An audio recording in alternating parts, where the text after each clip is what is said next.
Fashion Emergency Hotline. Help, I've got a hot date tonight and I need to look amazing. Just go to Old Navy. Old Navy? Yep, Old Navy's new Rockstar jeans have built-in sculpt to make your bod look va-va-voom. Tell me more. Right now, all jeans are on sale up to 50% off, including kids' jeans and new men's jeans with built-in flex. 50% off? That's right. I think you and your jeans will be very happy together. Jeans that sculpt at an incredible price? I think I'm in love. Thanks. Don't thank me. Thank Old Navy. Valid 8/11 to 8/24. Select styles only. Hi, I'm Stunning Stella Cheeks. And I'm the Enigma Erin Klein. And this is Not Your Demographic, a feminist wrestling podcast. Shockingly, those exist.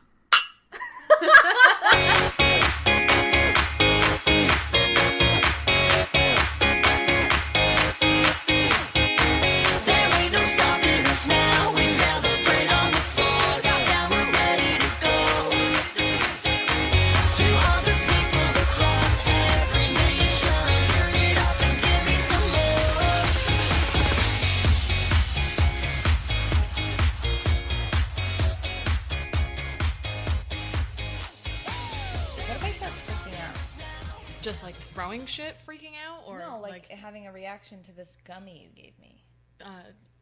I'm sure you are already high. What do you mean I'm already high? I was acting weird before you gave me this. Yeah, I know. Because I only had a 20-minute nap, and now I'm grumpy like a baby. Yeah, you are grumpy like a baby, but do you want another one? No. Okay. Absolutely not. That has been my downfall. The 2 times I've eaten pot is that I've eaten way too much, and then I hallucinate, and then I'm really pissed. Oh yes. Okay. Well, let's wait till no thanks. This segment's over. Hard pass. Okay. So I ate a high gummy. Yes, a high gummy. Yeah, a high gummy. A high gummy. All right. Yeah, that's fair. Is that not the term we use? I don't know. I don't do the weed. That's a great way to put it. The weed. Erin just got back from Colorado. And yes, she I did. Brought a bunch of paraphernalia. Yes, that's true. I stayed with my friend who works in a dispensary, so I got a bunch of shit. He was like, "Here, just take all of this," basically. And I was like, "What, do you want any money for this?" And he was like, "No." That's like your dream come true. Right? I was, right? It was, seriously, it was like the best vacation ever. Good, I'm glad. I'm going on vacation next week. I cannot wait. Oh, man, it was just great. Seriously, beginning to end. Everything, my flights left early. I got in early. I was like, what the fuck is going on? It was great. I got super drunk, flirted with somebody over Snapchat. Probably shouldn't have done that. No regrets. So that was pretty cool, too. Yeah, we went camping in the mountains. We went up, we were 10,500 feet up. We were really high in the mountains. We were I'm glad you didn't fall off a cliff. Yeah, well, we were down in a valley. I have pictures I can show you once we please. pause this. And then I guess I can put them on the Tumblr too. If you want. Yeah, I'd never put any content on the Tumblr. It's the one thing I contribute. Yeah, we went up into the mountains and then down into a valley, but we legit were driving on dirt paths on the side of the fucking mountain, weaving through. I was scared shitless. It may be some of the scariest driving I've ever done. It was totally worth it, and it was really beautiful. And then the next day when we woke up, we drove up the next 1,000 feet up to the Continental Divide and looked out over all the mountains. It was bananas. It was awesome. Cool, I'm glad. It was just so beautiful. Yeah, it was great. Yeah, and then I tried to go to a roller coaster park that all the roller coasters looked like they were literally about to fall apart, and we were like, no thanks. No thanks. Not gonna die tonight, I guess. Yeah, it was great. It was super, super fun. Yeah. You had Bling in the Ring. I did. How did it go? So my Bremode burlesque. The audience popped. The audience was big, which for midnight shows, it's you never know. Yeah. The audience was big. I had a surprise friend in the audience, which was awesome. Remember when we went to ROH, how I got my ticket last minute from the editor of Femme Ziguri, and she was like, I'll give you my ticket, but you're going to be sitting, right? You'll be sitting with somebody you don't know, but good chance to meet somebody. And so her name's Brittany. She does stuff in Chicago. She is one of the producers of Strip Joker, which is an improv comedy burlesque show, and she also is a part of Claw, which is the League of Lady Arm Wrestlers. Oh, right. Yeah. I think she's Stone Cold Jane Austen. Yes, that's right. Yeah, so I saw her in the audience, and I was like, oh my god, hi. And so I told her, I was like, I need you to be my plant in the audience, because if nobody does a yes chant, my number is going to be weird, because I need people to do the yes chant. And so she totally got the whole crowd doing the yes chant. Awesome. So thank God she was there. But it was so great to see her. And my number went really, really well. My wine bra kept trying to pop out early. So I had to deal with that. So that's just something, like, it didn't happen when I was rehearsing, but did on stage. But I have a solution. I just need to fix it. But yeah, it's a ridiculous fucking number. People thought it was hilarious. The only thing is the tech guy didn't wait till the audience was quiet enough to hit the music, so nobody heard Primo. They just heard the like wop, wop, wop, wop. And I was like, no, that's the best part. But the show was really good. The China act by Dolce Vita was really good. What other acts stood out to me? The China act was really good. Red Rum's Roddy Piper act is like incredible. So like that's just what it is. It's just super, super good. I've never seen the movie Nacho Libre, but Miss Vine did she dressed up like Jack Black and did like the Nacho Libre. She like sang a song. I don't know. It was really funny. For somebody who's never seen the movie, I was like, oh, this is funny. And then I guess if you had seen the movie, it's great. Good. Yeah, it was fun. And I'm pretty, like, weirdly had such a good time doing that number that I have to find a way to do it again. Oh, yeah, for sure. I don't know how, though. But Red Rum wants to do Bling in the Ring more often. And she was like, yeah, I'd like to do it like every 6 months and have at least 3 new wrestling acts. And I was like, I will produce nothing but wrestling acts, I guess. Hell yeah. That's what you want. I really, really want to do a hyper-feminist Briscoe Brothers. Yeah, I already agreed to do this. And then I want the audience to cheer Femme up and make a lot of, like, political statements that are the opposite of the Briscoe Brothers, but be in, like, camo bikinis. I really want to do this. I just have to, like, flesh it out a little bit more. I told that to Brittany, and she was like, yes! Oh, man. I love it. Yeah. I really want to do a, like, Hillary Clinton burlesque to Against Me's Stop. The opening is, stop, take some time to think, figure out what's important to you. Stop, take some time to think. And what were you doing the cold open? And every piece that would come off would say, like, vote, November, whatever. That's really funny. That's really funny. It's more idea than practicality right now. But I do really like the idea. So big news. It is our 1-year anniversary right now. Hey, congratulations. We did it. We kind of forgot about it. Whoops. We'll do something like crazy special for like our 100th episode. But yeah, we started Not Your Demographic last year, the week before SummerSlam, because our first episode is our SummerSlam predictions. That's right. Oh, man. Yeah. That's bananas. 1 year. I can't believe it's been a year already. I can. Yeah, okay. I guess I kind of can too. So, wish us happy birthday, I guess. Absolutely. Don't go back and listen to the beginning episode. Well, they're still funny. It's good content. It's just like bad audio quality. That's true. But all podcasts There's are a like time back at the beginning of this podcast where we didn't know who Joey Ryan was. Yeah, that's really funny. It's so funny how much we have learned and consumed and participated in this year. Absolutely. I totally agree. It's like we didn't know who Johnny Gargano or Tommaso Ciampa were. Yep. I remember when Bobby was on the show that first time after we went to the freelance show, we were like, we know nothing about independent wrestling. This is so exciting. And now we're like, come at us, bro. I know. I said somebody in backstage at Bling in the Ring didn't know who Cedric Alexander was, but they were like talking a big game about independent wrestling. And I was like, you don't know who Cedric Alexander is? And you say you watch a lot of independent wrestling? I don't think so, buddy. I had like a little shitty moment in my head. Which is like, we all have those. People consume things in their own way. You don't have to judge them, but like sometimes you're just snotty in your head. And sometimes people are basic. I don't know what you want to say. You don't know who Cedric Alexander is. Ridiculous. Cedric Alexander totally called out Lady J and Kate Foray for talking about his booty all the time. Mm-hmm. I love that. I'm so excited about that. That was so great. I know who you are. You guys tweet about my butt all the time. Well. Yeah, they're butt famous. Well, that's a great way to be famous. What wrestling shirt are you wearing? I'm wearing my Naomi Feel the Glow shirt. I did not watch Raw or SmackDown because I was in the mountains, but I did see a photo of her new gear, and I was like... Did you see a video of the new entrance? No, I haven't seen it yet. It is nuts. I have one tiny complaint about it, but it is awesome. Yeah. it is super awesome. Good. I'm glad. I love what she was wearing. I was like, I'm all about this. It all glows in the dark too. Sick. Yeah, it's super. Like everything she's wearing like glows in the dark, and she comes out and it's just like this neon thing. Sick. And then she throws like glow sticks in the audience. My one complaint about it is that she has like a backpack, and she was like digging in the backpack to throw. And I think that it should just be like a bunch of bracelets that she can just rip off and throw. Oh yeah. I think it would just be a little bit more seamless. But it was the first time she's done the entrance on TV, so like we got but it's awesome. Sweet. I'm excited to see and her it. hair, that green that she has in her hair now glows. Sick. And she's got like a mouth guard that like flickers. Cool. It's super cool. Good for her. Yeah.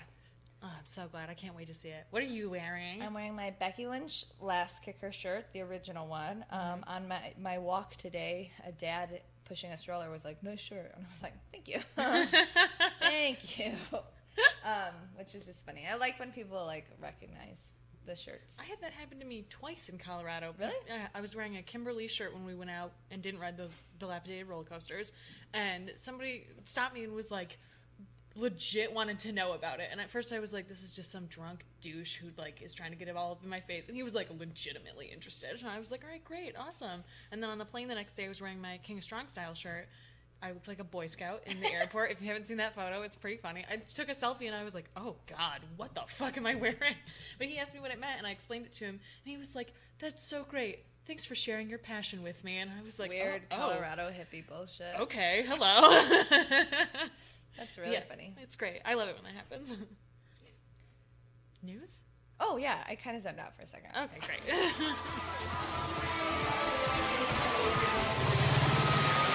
Bring it to the floor.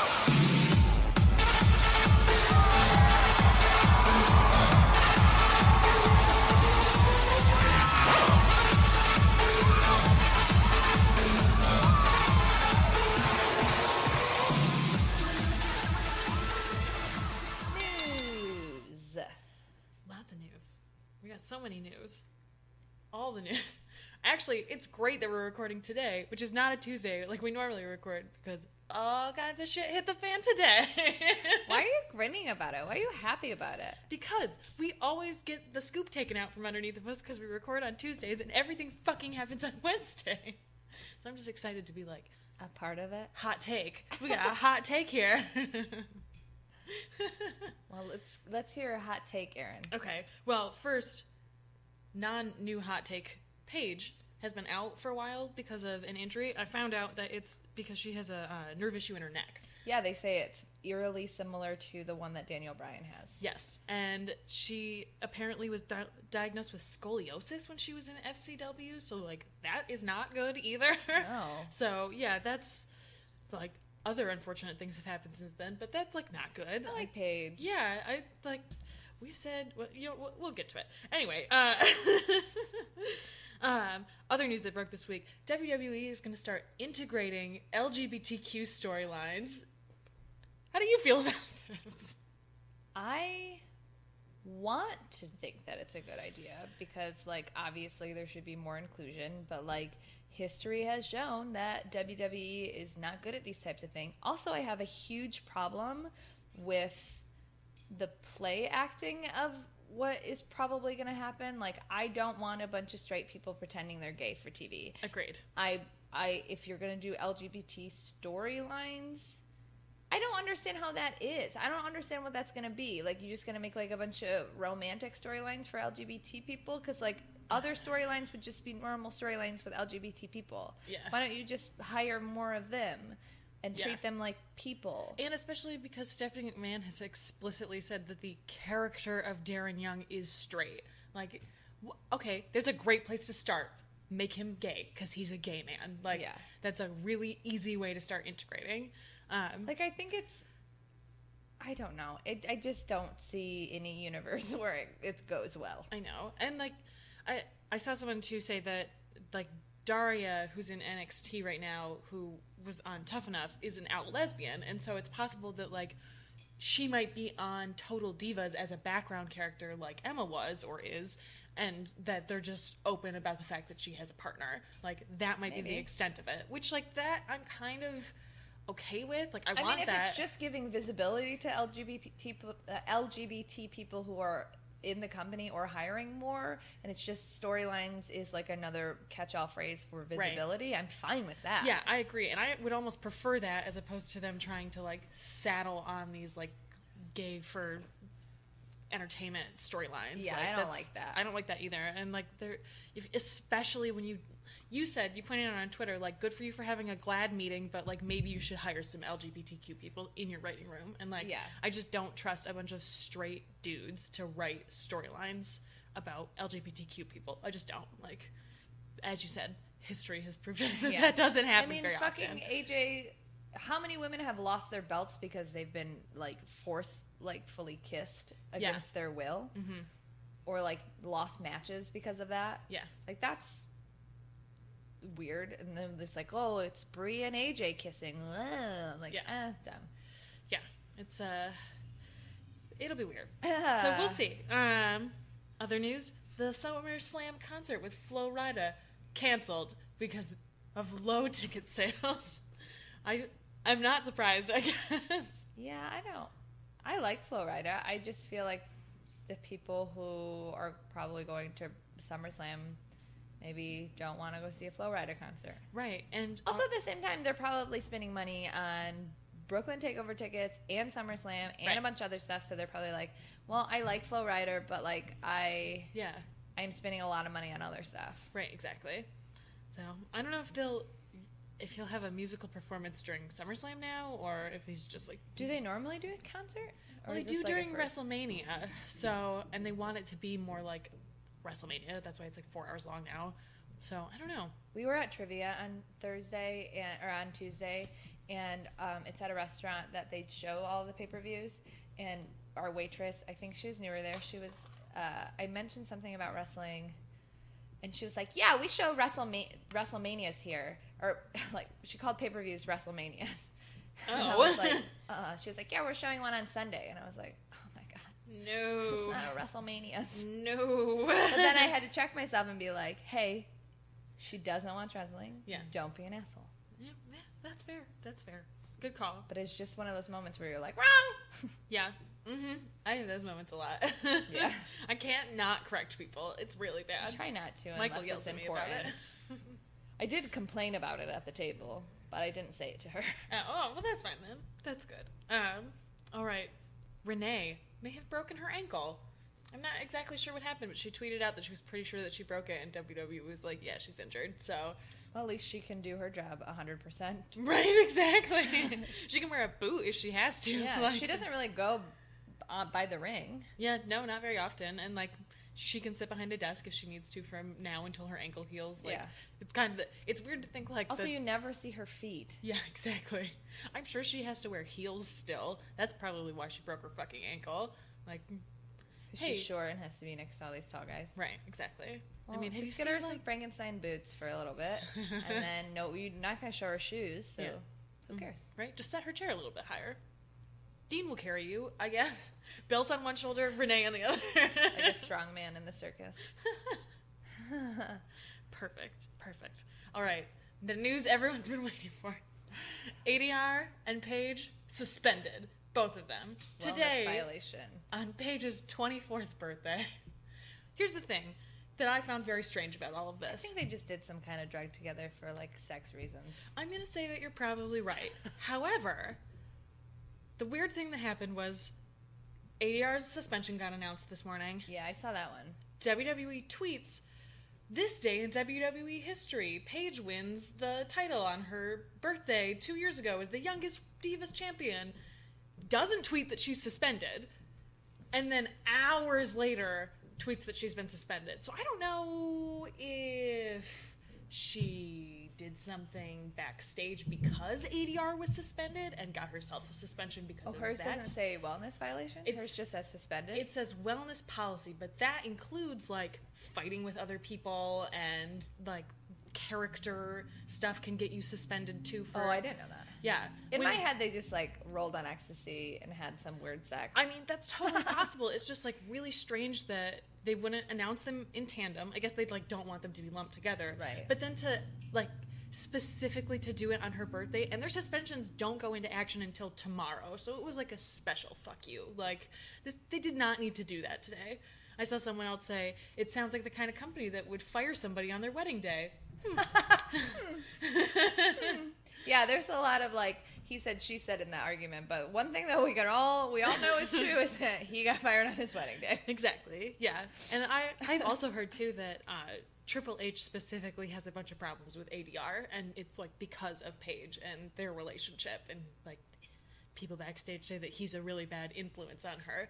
But as we've said many times before, they fucking created that monster. Like, don't put a volatile 21-year-old on a show and feed them alcohol all the time and encourage them to date recklessly because they're horny and want to have sex, but they can't do that or they'll be a slut. Cameras. Yeah, because there's cameras everywhere, so you have to be in like serial relationships. And then she meets somebody who wants to fuck young girls. Like, that's not bad. It's just that like you kind of created this and now you're surprised and are like upset that she is being a volatile 24-year-old. Like, it's who didn't see this coming like a year ago? Like, legit. Even before ADR got here, like, whoo, train wreck coming. Like, you could just see it. Yeah. I hope that she rebounds because they don't want her to get released or anything. I really either. like Paige. And they've invested so much in her. I think it would take a lot. Yeah.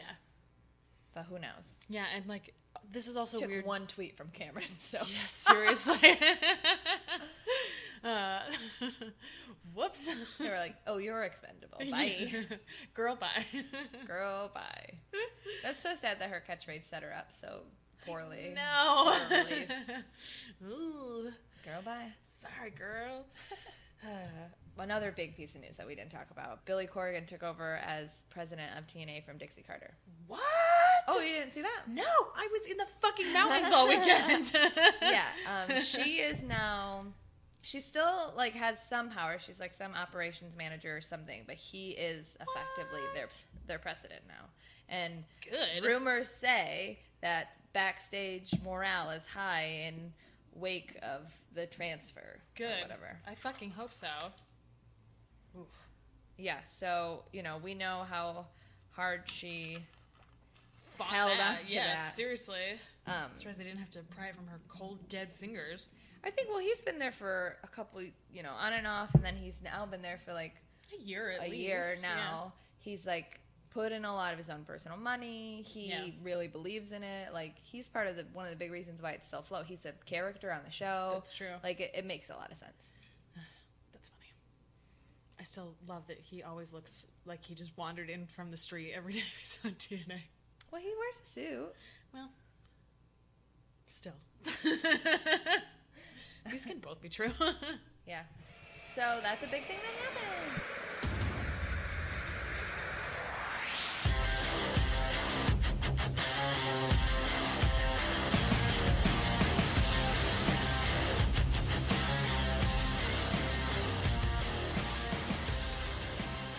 I can watch that later. Never mind. Is it a sex video you just got? Mm-hmm. Yes, it was. Who's the sex video from, Erin? Nobody. It's not important. Getting sex videos during our birthday podcast. Listen, it wouldn't be me. Some zany ass shit didn't happen. Gross. Whatever. Anyway, what are we talking about? New Japan? Oh, yes. Okay, so I very spottily watched the G1 Climax. But the only thing that you need to know, and the most important thing, Oh, Kenny Omega. is that fucking Kenny Omega won the G1 Climax. He's the first Gaijin to ever win it, which is a huge deal. Like, that's a big deal that they gave this to him. And he also cut his first ever Japanese promo afterwards, which Cool. right? I didn't know about that part. That's so cool. Yeah, he cut his first ever Japanese promo and basically Does was he like, have a high Asian wife too? yes, his whole family lives there. Like, he has like a life in Japan. And That's so cool. yeah, he speaks fluent Japanese and has purposely never spoken in the ring because he's a heel and they're supposed to hate him, so he speaks English. And so he cut his first ever Japanese promo and basically was like, I just wanted to say thank you, and you can boo me because that's my character, but I want you to know that this is my home and I will never leave. And I'm just like, oh my god, That's awesome. this is the best. And apparently his contract is renewed through 2018 now, so like he's a cornerstone of that company. And, like, Good. super, They need cornerstones with everybody leaving. Absolutely, and like they're clearly rewarding him for like thank you for being here and sticking with us and believing in us. I'm like, awesome. It's so great. So I'm super, super excited about it. I'm really happy for Kenny Omega. I think he totally deserves it. He's so good. So, yay! I have lists of matches that I watched, but I don't want to talk about it on the show. So, Well, you still have to put together a Yes. watching list I have- for me and for Demi's. yes, I have it written down. I'll have to prepare a whole Tumblr post now. Yeah, Erin. I know. Pull No- your weight on the Tumblr, bitch. Well, I mean that and the vacation photos. I have multiple things to put up now. Okay. Well, if you want to see what I look like dressed up like Brie Bella, you can go to the You Tumblr. should. It's really great. It's good. I look It's really good. I It got was the funny. Brie mode flannel. When you texted me, I had been to my 5th bar of the night, Oh and my I was God. back at the house that I was staying at, and we were drinking some more because that's what you do when you are on vacation. And How do you not get insanely hungover? when I go to Denver and I visit my friend who lives there, the 2 weeks before, I try to drink a beer every day leading up to it so that my tolerance builds up, so that by the time I get to Denver, I can drink a little more heavily, and then the next morning I know to drink a bunch of water, and I feel a lot better. So part of it is that I have to plan a month in advance that this is gonna happen. That's insane to me. I know, it's bananas, but that's what we do. But so Stella That's texted next me. level, Erin. I know. I'm a next level partier sometimes. It only happens very rarely, and I basically have to go on vacation to do it now because I'm an old person with a lot of shit to do. So old. So old. So Stella texted me this photo of her all done up in her Brie Bella burlesque costume, and so I just sent her back me using my Brie Bella koozie at 2 a.m. in Colorado. I thought it was a nice symmetry. Oh my god, I just got photos of me from Bling in the Ring. There's one of me chugging the wine bra and doing a yes chant. Oh my god. This number is so stupid. Also, girls got a little bit of a tummy. That's what you do when you don't give a fuck. Sorry. Just some angles you're like, whoops. And then other angles you're like, I'm so cute. That's true. That is very true. Hashtag burlesque. Anyway, what are we talking about? Brie mode? I think. I don't know. You're the one that... I have an excuse now. I don't do drugs and I'm all stoned or whatever. Are you stoned? I don't know. I think you are. I don't feel different. I guess there's a lot more pauses in this than there usually is. You're more giggly, too. I am grumpy from my 20-minute nap. ROH, I just watched it. Yep. The main thing is that they're building up for the showdown between Adam Cole and Jay Lethal at Death Before Dishonor, which is Friday. Right. So they had a huge package for that at the beginning, and then they did the contract signing at the end, which, ends like contract signings end. Yes. Except for on NXT Chaos. this week. Yeah. I liked it, though. Mm-hmm. I like a change of pace. I don't need to see a brawl after every contract signing. Yeah, I That agree. one time that Samoa Joe, signed, didn't say anything, and walked away, I wish that had been the end of it. I hated that he Oh, came yeah. back to fight. I It agree. was way more impactful before that. Yeah, agreed. Roppongi Vice and the Young Bucks battled to get their number one contendership for the tag match, or the tag belts with The Addiction, because it's supposed to be a War Machine, but they got taken out backstage by a tag team who I'm unfamiliar with their name now. They appeared when I was watching 2 weeks ago. They're a newer tag team, but I think that they're wrestlers who were singles wrestlers and then joined. Oh, okay. They're it's kind of and I don't mean this to be diminishing because I'm unfamiliar with these wrestlers, but the Authors of Pain on NXT, they remind me a little bit of the Authors of Pain. They're really big dudes. Okay. They don't really talk that much. They just come, beat the shit out of people and Yeah. leave. Okay. What else happened? Oh, the opening match was so good. It was Donovan Dijak and Prince Nana versus Leo Rush. Ooh. I've talked so many times about how much I like Leo Rush. Yeah, you love Leo Rush. Donovan Dijak on the Independents and on ROH has been kind of killing it lately. He's just doing there's not lots of storylines necessarily other than him just kind of being I'm superior. Yeah. But his in-ring work is It's always good. it's so good, and I feel like it's just getting better. And I think working with somebody who is such a different size and different style than him, with Leo Rush, it was just a really interesting match and Cool. good in-ring storytelling. Leo Rush ended up winning because Donovan Dijak got a little cocky. He did the choke hold where he like choke slams him into his knee. Oh yeah. Mm-hmm. And Prince Nana was like, do it again, show him like who's boss or whatever. And then like he started showboating, and then Leo Rush reversed it and then like hit one of his moves and got a quick pin on him. Legit. It was cool. It was really good. Prince Nana kind of tried to get involved in the match and get in Leo Rush's face, and he like pushed him away. It was good. Leo Rush is really good at reversals, which is like reversals are just always so exciting, even if it's a simple one. Right. So that was really fun. And I'm sure there are other things that happened, but that's what I remember. Okay. And that's what I cared about. Okay, that's good. Because sometimes you don't need to take notes about every match. That's true. Because you don't care about every match. That's true. That's true. Is that it? For ROH. Should Okay. we start a new segment for TNA? So we can have TNA music? Yeah, we should. Music!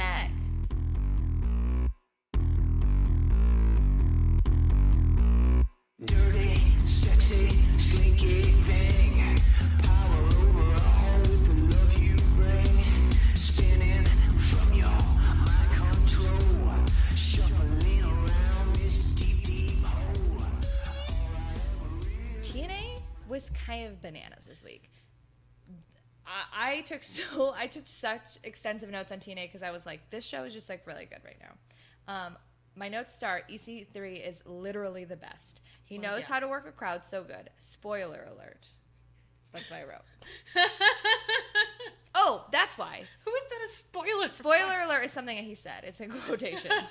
This is what happens when you watch things live. You take notes and you're like, I don't know what the fuck these mean. He goes, he was just talking about himself. He was like, spoiler alert, I'm the best. Oh, yeah, okay. That makes more sense. Because he's so good. Did you see him on the Best Friends show? I don't know what the best friend show is. It's Trent and Chuck Taylor. And The tag team. Yes. No. He apparently did a hilarious video with them. We should watch it later. Okay. I will watch anything with EC3. I had this thought. Okay. This is really big. I'm really worried about what's to come out of your mouth. While I was watching this segment in particular, I remember I kind of want to make a swap in my lineup. Okay, all right. So let's just go over the current lineup. Okay, I'm ready. Austin Aries' boyfriend. Yes. EC3 side piece. Ms. Bay. Yes. Drew Galloway. Poster on my wall. Yes, that's right. Zack Ryder. BFF BFFs. that we made out with one time. Right. Mm-hmm. But we were like, we're better as friends. Yes, exactly. I kind of want to switch EC3 and Austin. Oh. I know. Do it. I say go for it. Sexy Dirtbag is way better as a side piece. Yeah. Hello. He's like the bad boy. Yeah. Hello. Learn from my life. I've had a bad boy. He stole my computer, remember? Yeah, I know. I will literally never get over that. It's been like 4 years. No, it's been almost 5 years. Like, it's been a long time. Someday someone will create a drinking game for this show, and one of them will be every time Stella mentions that guy stole her computer. They had all my terrible college poetry on it. I was really upset with that. I didn't know that. Yeah, that's why I'm really upset about it. I want my terrible college poetry. Who wants their terrible college I poetry? do. That's hilarious. Oh, no. There was also one poem that was really good that I had like worked on and workshopped and I was really proud of. So I'm also a little bit upset about that. Okay, that's a little more fair. That makes more sense. So yeah, that's my new lineup. Okay, all right, that's acceptable. Oh, can I make another change? Sure. I'll allow it. An addition. Okay. I have 2 posters on my wall. Posters are fine. I think you can have more than one poster. Okay, then poster section is just different. So I would like to add a poster of Seth Rollins. Oh, duh. Yeah. As CrossFit Jesus or in the ring? CrossFit Jesus. Okay. Bun, casual. Oh, yeah. Man bun all the way. Yeah. In my poster, in my like teenage bedroom. Yes, absolutely. Cool. Okay, great. Okay. Back to TNA. EC3's like, spoiler alert, I'm the best, LOL, or whatever. I hope he literally said LOL. I would have put him past him. If the moment called for it, he would fucking do it. Oh, yeah, he totally You know would. he would. Oh, yeah. Lashley came out and was like, nah. I think he literally just said, nah, bro. And then Storm came out, James Storm came out, and he was like, hey, you know, Bound for Glory isn't tonight. You guys need to stop talking about Bound for Glory and how, you know, you're going to defend and you're going to chase or you're going to get the belt because tonight is my night. I'm chasing the belt. They did like 2 or 3 video packages for James Storm about where he comes from and like. TNA was like, please God, don't leave us again. Yeah, and like we really can't afford to lose you. It's been 5 years since he's had the championship, and good for him. It was good. So then, the only thing. So this was live. The TNA was live. It only had one tiny little mistake that I noticed. And it was just that Lashley's mic wasn't, like, it was on, but it was, like, not fully turned up, so it was kind of weird, and, like, was kind of, like, tinny. But I noticed a bunch of mistakes on SmackDown. Yeah, I'm not surprised by that. Yeah, so I was like, hey, going live is hard. Even the, all I saw from SmackDown this week was the last, 30 minutes, because I got home from the airport, and my recording didn't fucking record again. I need to figure something out with that shit. I changed some of the settings a little bit, and was like, maybe this will make it less overlapping with other things, and I've, tried to rearrange the priorities, so I think I might have finally figured it out. Okay. But, so I was gonna watch all of SmackDown and only saw the last 30 minutes, and I saw a bunch of fucking mistakes. I was like, damn, and I was up. like, TNA, way to go. Yeah, jeez. So then that segment ends with Storm and Lashley started fighting, and then they took it backstage, and then Moose and The Miracle came out and attacked EC3 because they were setting up for their Obviously, match. yeah. Yeah, it was just a bunch of regular stuff. But then Eddie Edwards came out and was like, I'm gonna protect other baby faces, woo, or whatever. Baby faces. And then of course it turned into Eddie and EC3 versus Moose and Mike Bennett. So obviously. The match was good because all the people in the match are good. It was, pretty standard. We just got thrown together, tag match. But Bennett did the thing that people who are in tag teams hate when you tag yourself in just for the pin. Yeah. I thought Moose was going to murder him. But then he was like, we won, buddy. We won. Oh, we did it. And Moose was like, okay, we won. Yeah. But, I did the work. But I will inevitably betray you. Yeah, but we're going to fucking betray you. All right. Then Damien motherfucking Sandow. Yes! It was dope. They started with the Hallelujah because, you know what? Fuck you, WWE. You never gave him his own music. You used a free domain thing, and it comes right back and bites you right in the butt. Yep, So I noticed because for Billy Kay, they use a public domain song, and then they mix down it. Yeah. And I was like, oh, learn your lesson, huh? Yep, exactly. Learn your lesson. So he's going by the ring name Aaron Rex. Aaron is his real name. Right, yeah. So it's the Hallelujah, but then it goes into a mix down. Okay. And it's so he got his own song, which Good is for awesome. him. They made it such a big deal. They gave him a long segment. He got to do the whole he said to WWE, he was like, and for that other company, don't worry, this isn't about you. And he barely talked about them. He was like, this is about me and how I'm really good and how from day one, it's never been about all the bullshit. It's literally always been about you guys, which is why you guys all love me. Which is kind of what he said in his interview on Jericho's podcast. He wasn't bitter at all. He was just like, I'm there to entertain. And that's why all those stupid gimmicks they gave me, I made them work because I'm there to entertain. I'm there to do a job. I believe in my job. Yeah. And it was just basically a promo like that. It was so good. Good for him. It was I'm so so good. glad.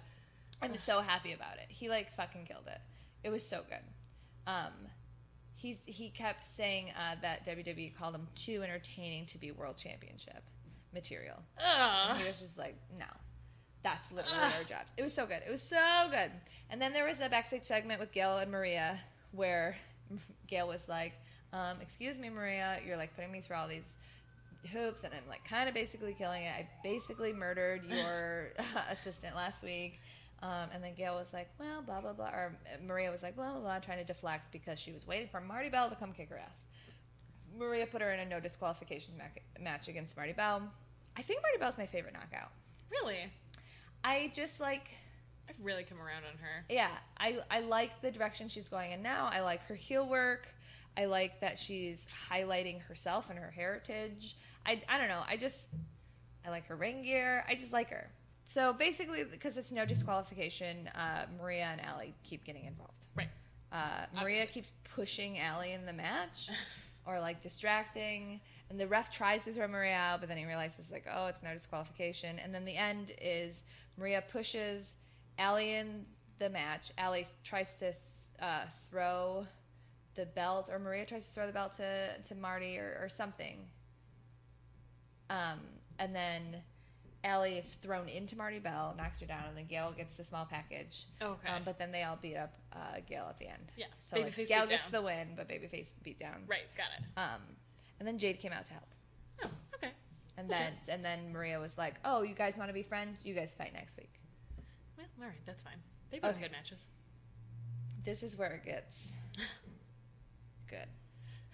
This is where... This is where it gets really good. Oh, goodness. Okay. We go to a Matt Hardy video.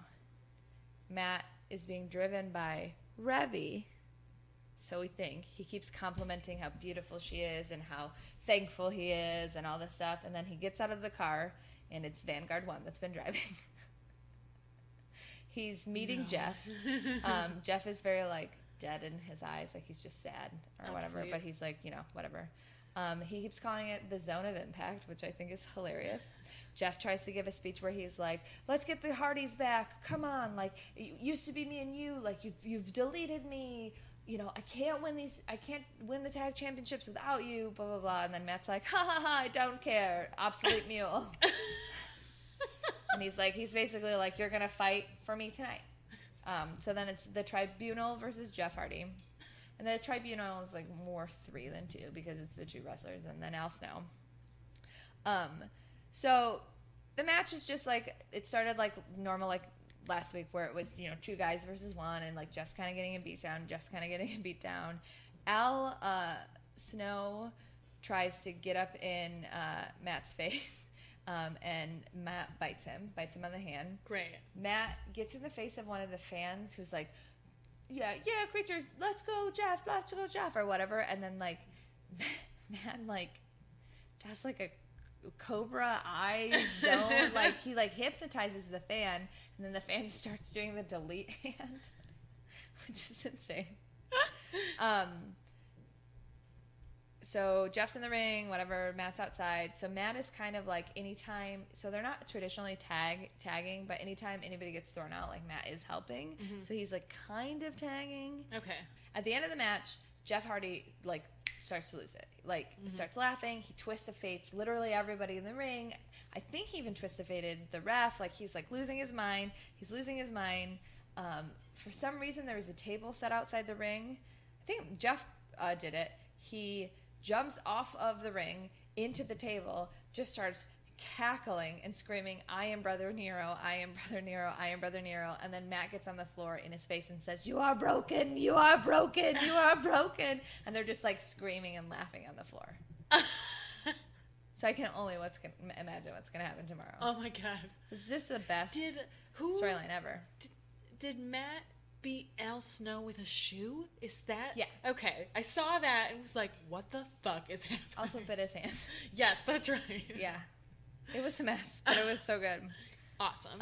Lashley went up to Dixie and Billy and was like, "So you're doing all these video promotions for James Storm? Oh, I see how it is. Blah, blah, blah, blah." Gets in her face, and she's like, "We asked you. You didn't want these. You didn't want anybody to follow you around." Unless she was like, "Whatever."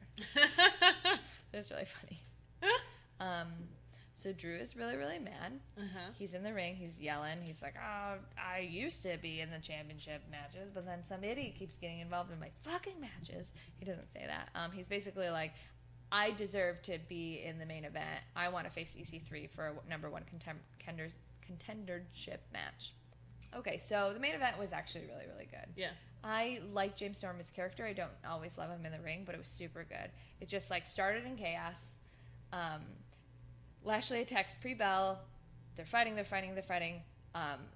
Storm hits him with the last call right away and pins him for more than a 3 count, but the ref was distracted because Lashley started attacking right away pre-bell.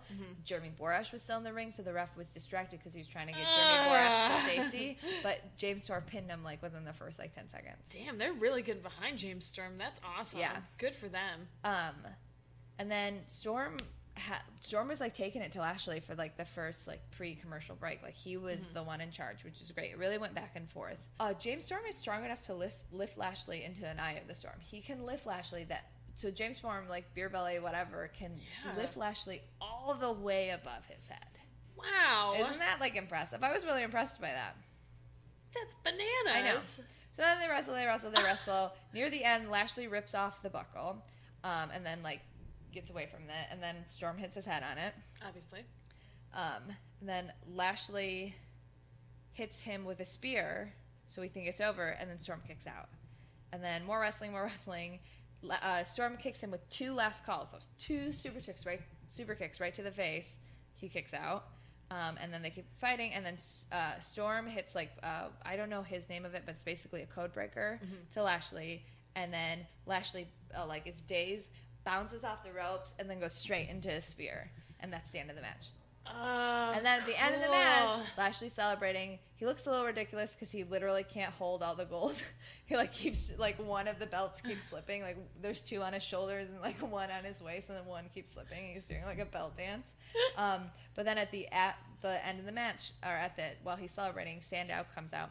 Aaron Rex comes out and like is like observing it all. Like, okay, all right. So that was TNA. Awesome. Oh, and then there was Rose. Sorry, there I was missed it. Yeah, it was really good. The one thing that I didn't talk about is that there's a Rosemary and Decay promo from backstage, but it's basically them being like, "We're evil and weird," ha! Just like it was just like a standard. Okay. Standard Decay. All right, that's good. You know how we go. Yeah, between the EC3 segment stuff and all the Matt Hardy stuff and like a really really powerful main event, like it was a great fucking episode. I love too that people like reach out to us on Twitter now and are like, "Yeah, I started watching TNA. And it's It's pretty fucking good." And I'm like, "Yeah, it is. It is really good." EC3's my boyf now, so you gotta watch it. You gotta support. That's right. Support my relationship.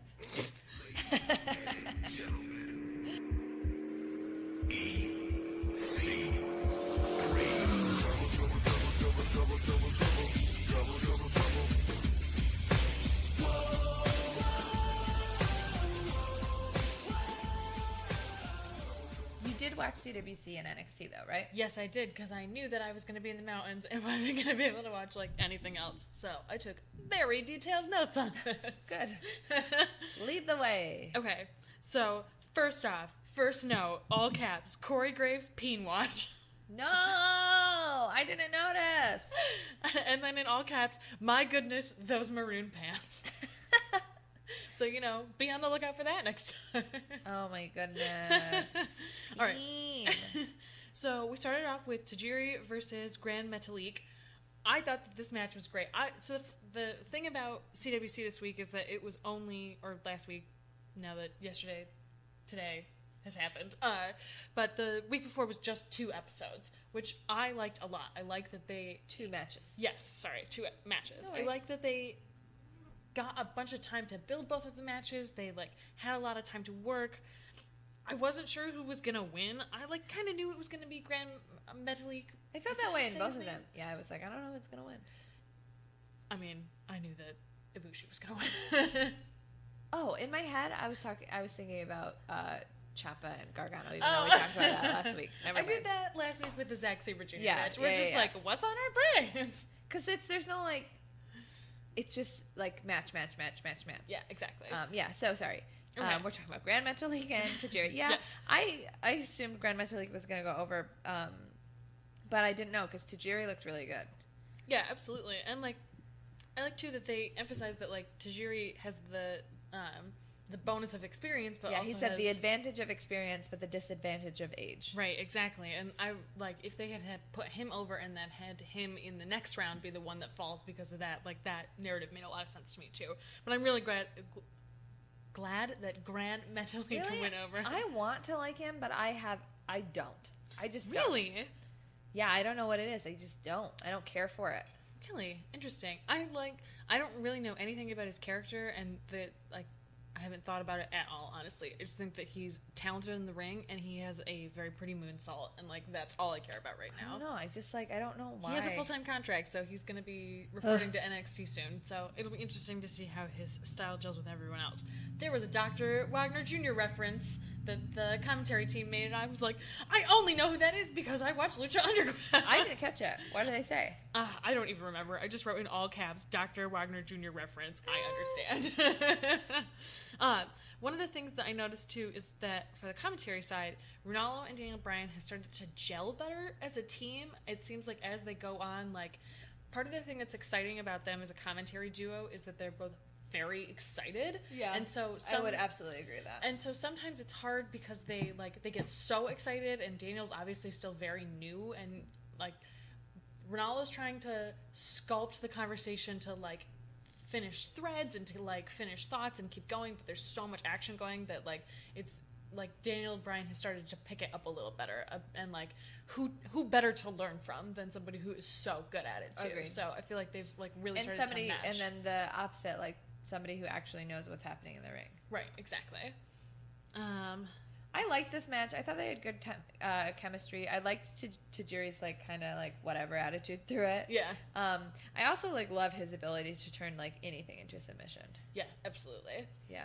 Yeah, I thought it was really good. I liked at the end, Grand Metalik did a tightrope senton to Tajiri, where he like went off of the tightrope move and then did the rolling senton to him, and then hit him with a huge fucking elbow drop, which looked phenomenal. And like, I love a good elbow drop. All about a good elbow drop. So I was very excited to see that. And then to finish it with the screwdriver, I was just like, this is fucking incredible. Like, I liked the match a lot, but then in those like final moments where it was like Grand Metalik really had to pull out all the stops in order to beat Tajiri. I think it, like, that was nice. It like gave that extra note to his character that like, yeah, you really had to persevere, but you pushed through it and you like hit him with these ridiculous moves to defeat him. Like, into it. I thought it was really good.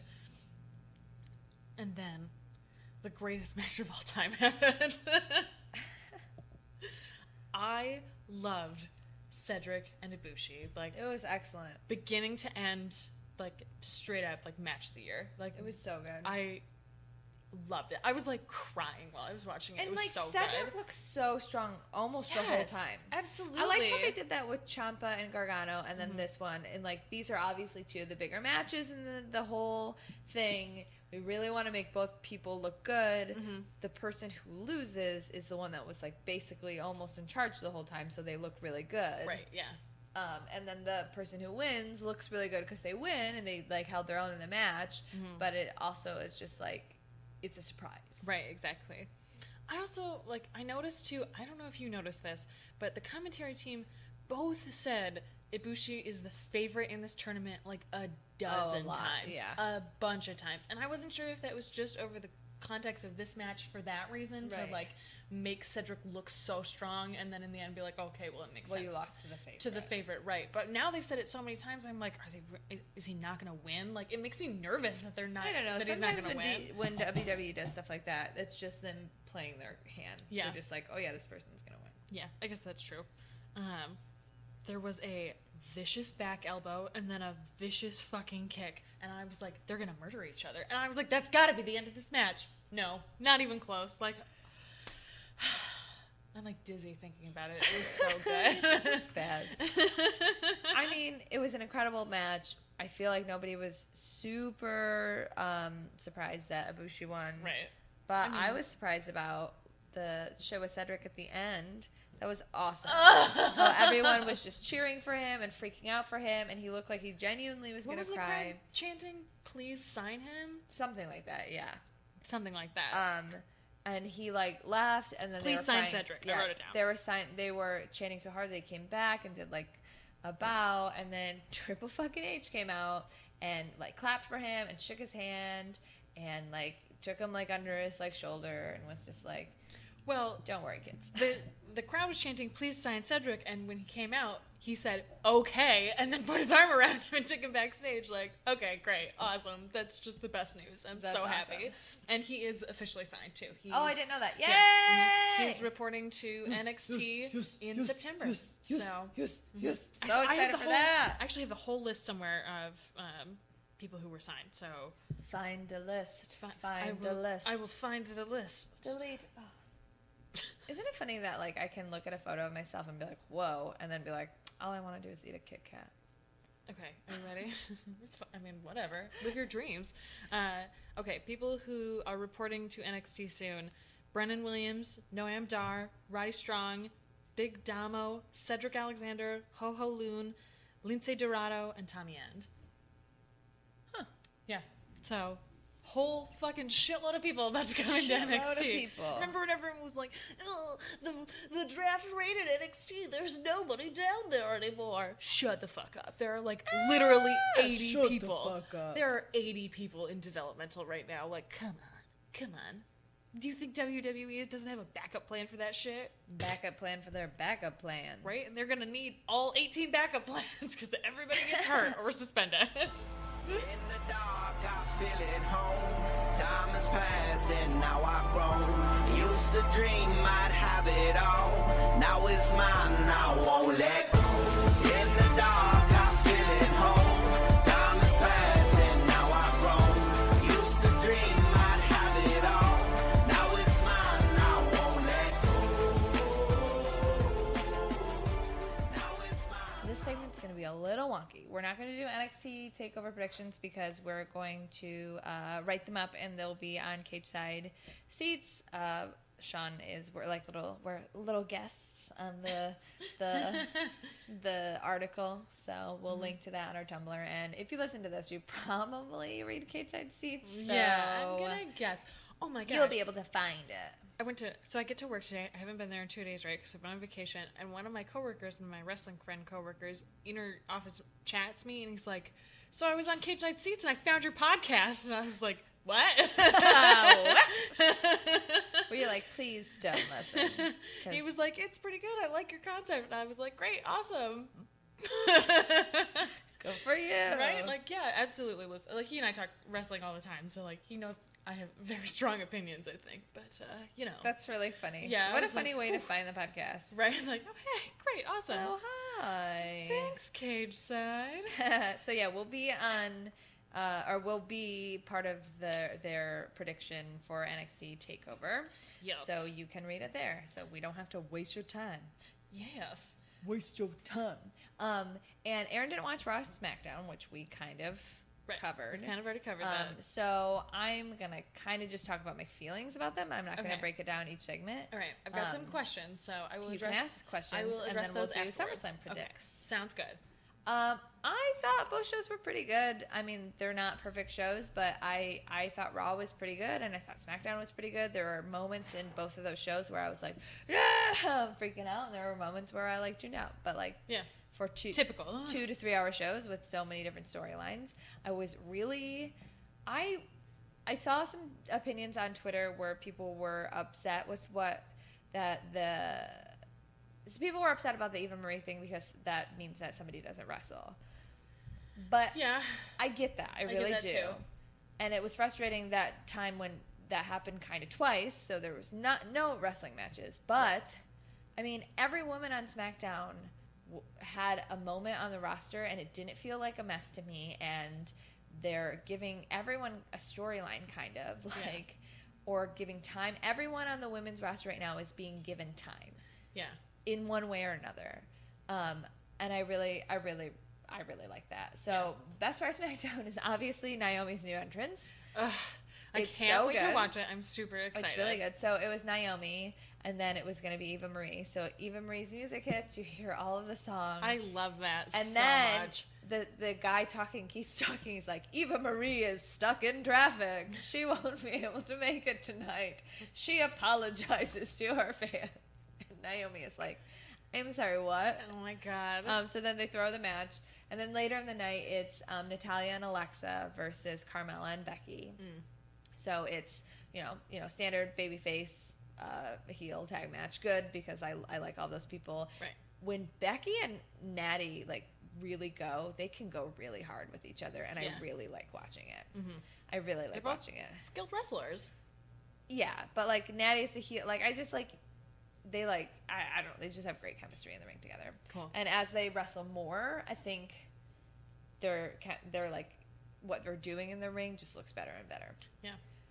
Then Eva Marie's music hits again. Oh my god. She comes out. She stands there like she did last week, and then is kind of like walking to the ring, kind of like oh, she's gonna, and then you see Naomi just walk out. And it's just like, no, I'm done with this. Her music doesn't hit or anything. Then, or no, her music does hit, but she just walks very slowly, like up to Eva Marie, and kind of like gets in her face or whatever. And then Naomi tries to fight her, and then Eva Marie runs. They're like running around the ring. I don't know. I don't really remember how it happens, but like I think Natty gets in, or pushes Naomi or something. Like Naomi gets knocked away, so she can't chase Eva. Then Eva's kind of back up on the ramp, and then because of Eva's distraction, the baby faces get the pin. And then at the end, it's the 3 baby faces in the company. So that's going to be, so Naomi's baby face now. Okay. So it's Naomi Good, I'm glad. And Carmella and Becky are the baby faces right now. Mm-hmm. And then the heel team is Natty, Alexa, and Eva.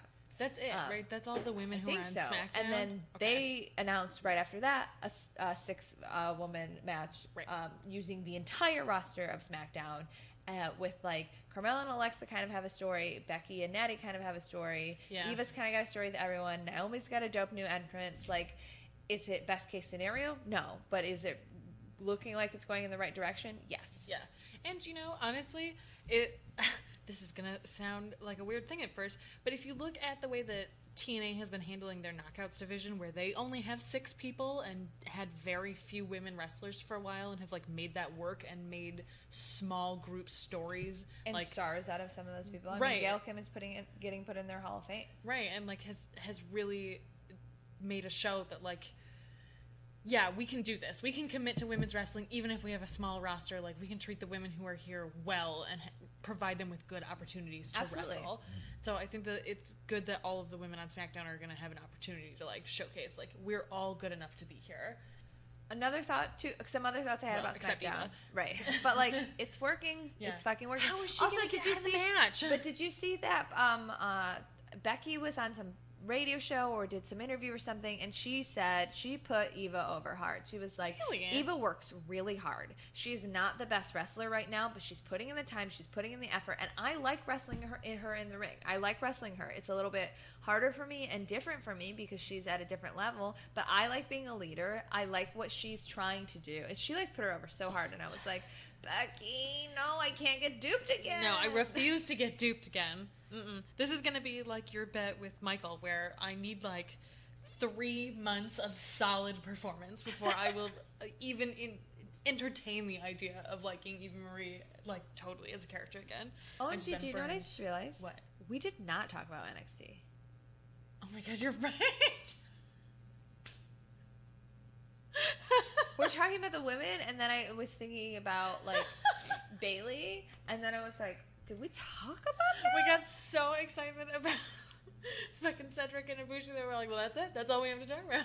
Okay, well, we'll do this ass backwards. Let's just finish talking about what we're talking about. I'm so sorry to interrupt you. I was just like... That's okay. I have an excuse. I'm super high right now, so... I don't actually know if I am, but I clearly can't read a sentence, and I'm like a little like... And I'm also drinking wine on top of that. I think it's probably both. So, what were you talking about? Happy birthday! We were talking about Raw and SmackDown, and you were giving me your feelings.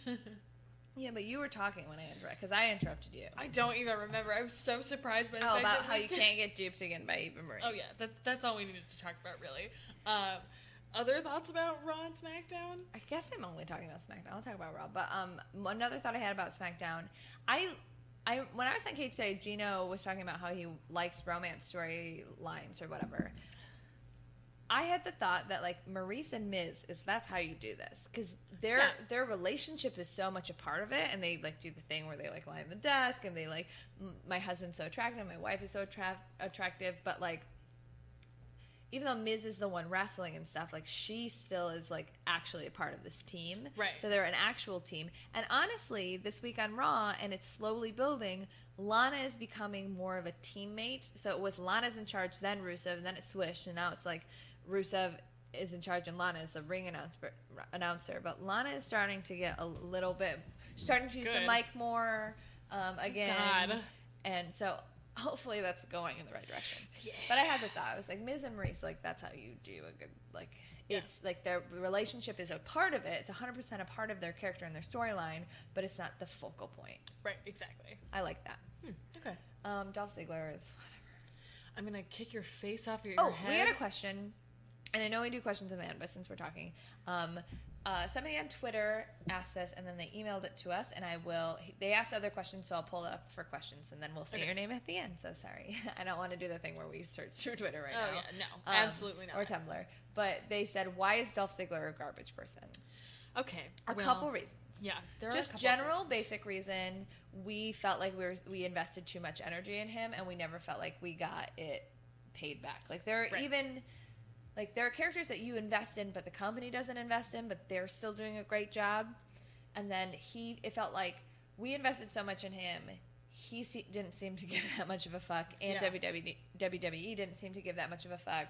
So we kind of felt burnt out as a fan that way. Right. And then he, in addition to that, to piggyback off of that sentiment, he's also given a lot of interviews where he basically says that he doesn't give a fuck anymore. And like that, it is really disheartening to care about someone who's like, I don't give a shit about this anymore. And like, there's a difference too between like Brock, who's there to do his job and whatever, and like performs at a higher level. Although now we're at the same point with Brock where it's like you just feel like you're cashing it in, or you're phoning it in here, and like nobody gives a fuck. Like you're a beast and you do a bunch of suplexes, but like what's the real deal here? And that's how I feel about Ziggler in some ways too, where he like, I'm just gonna be the flashy show stealer and super kick, and I've got blonde hair and la la la la la.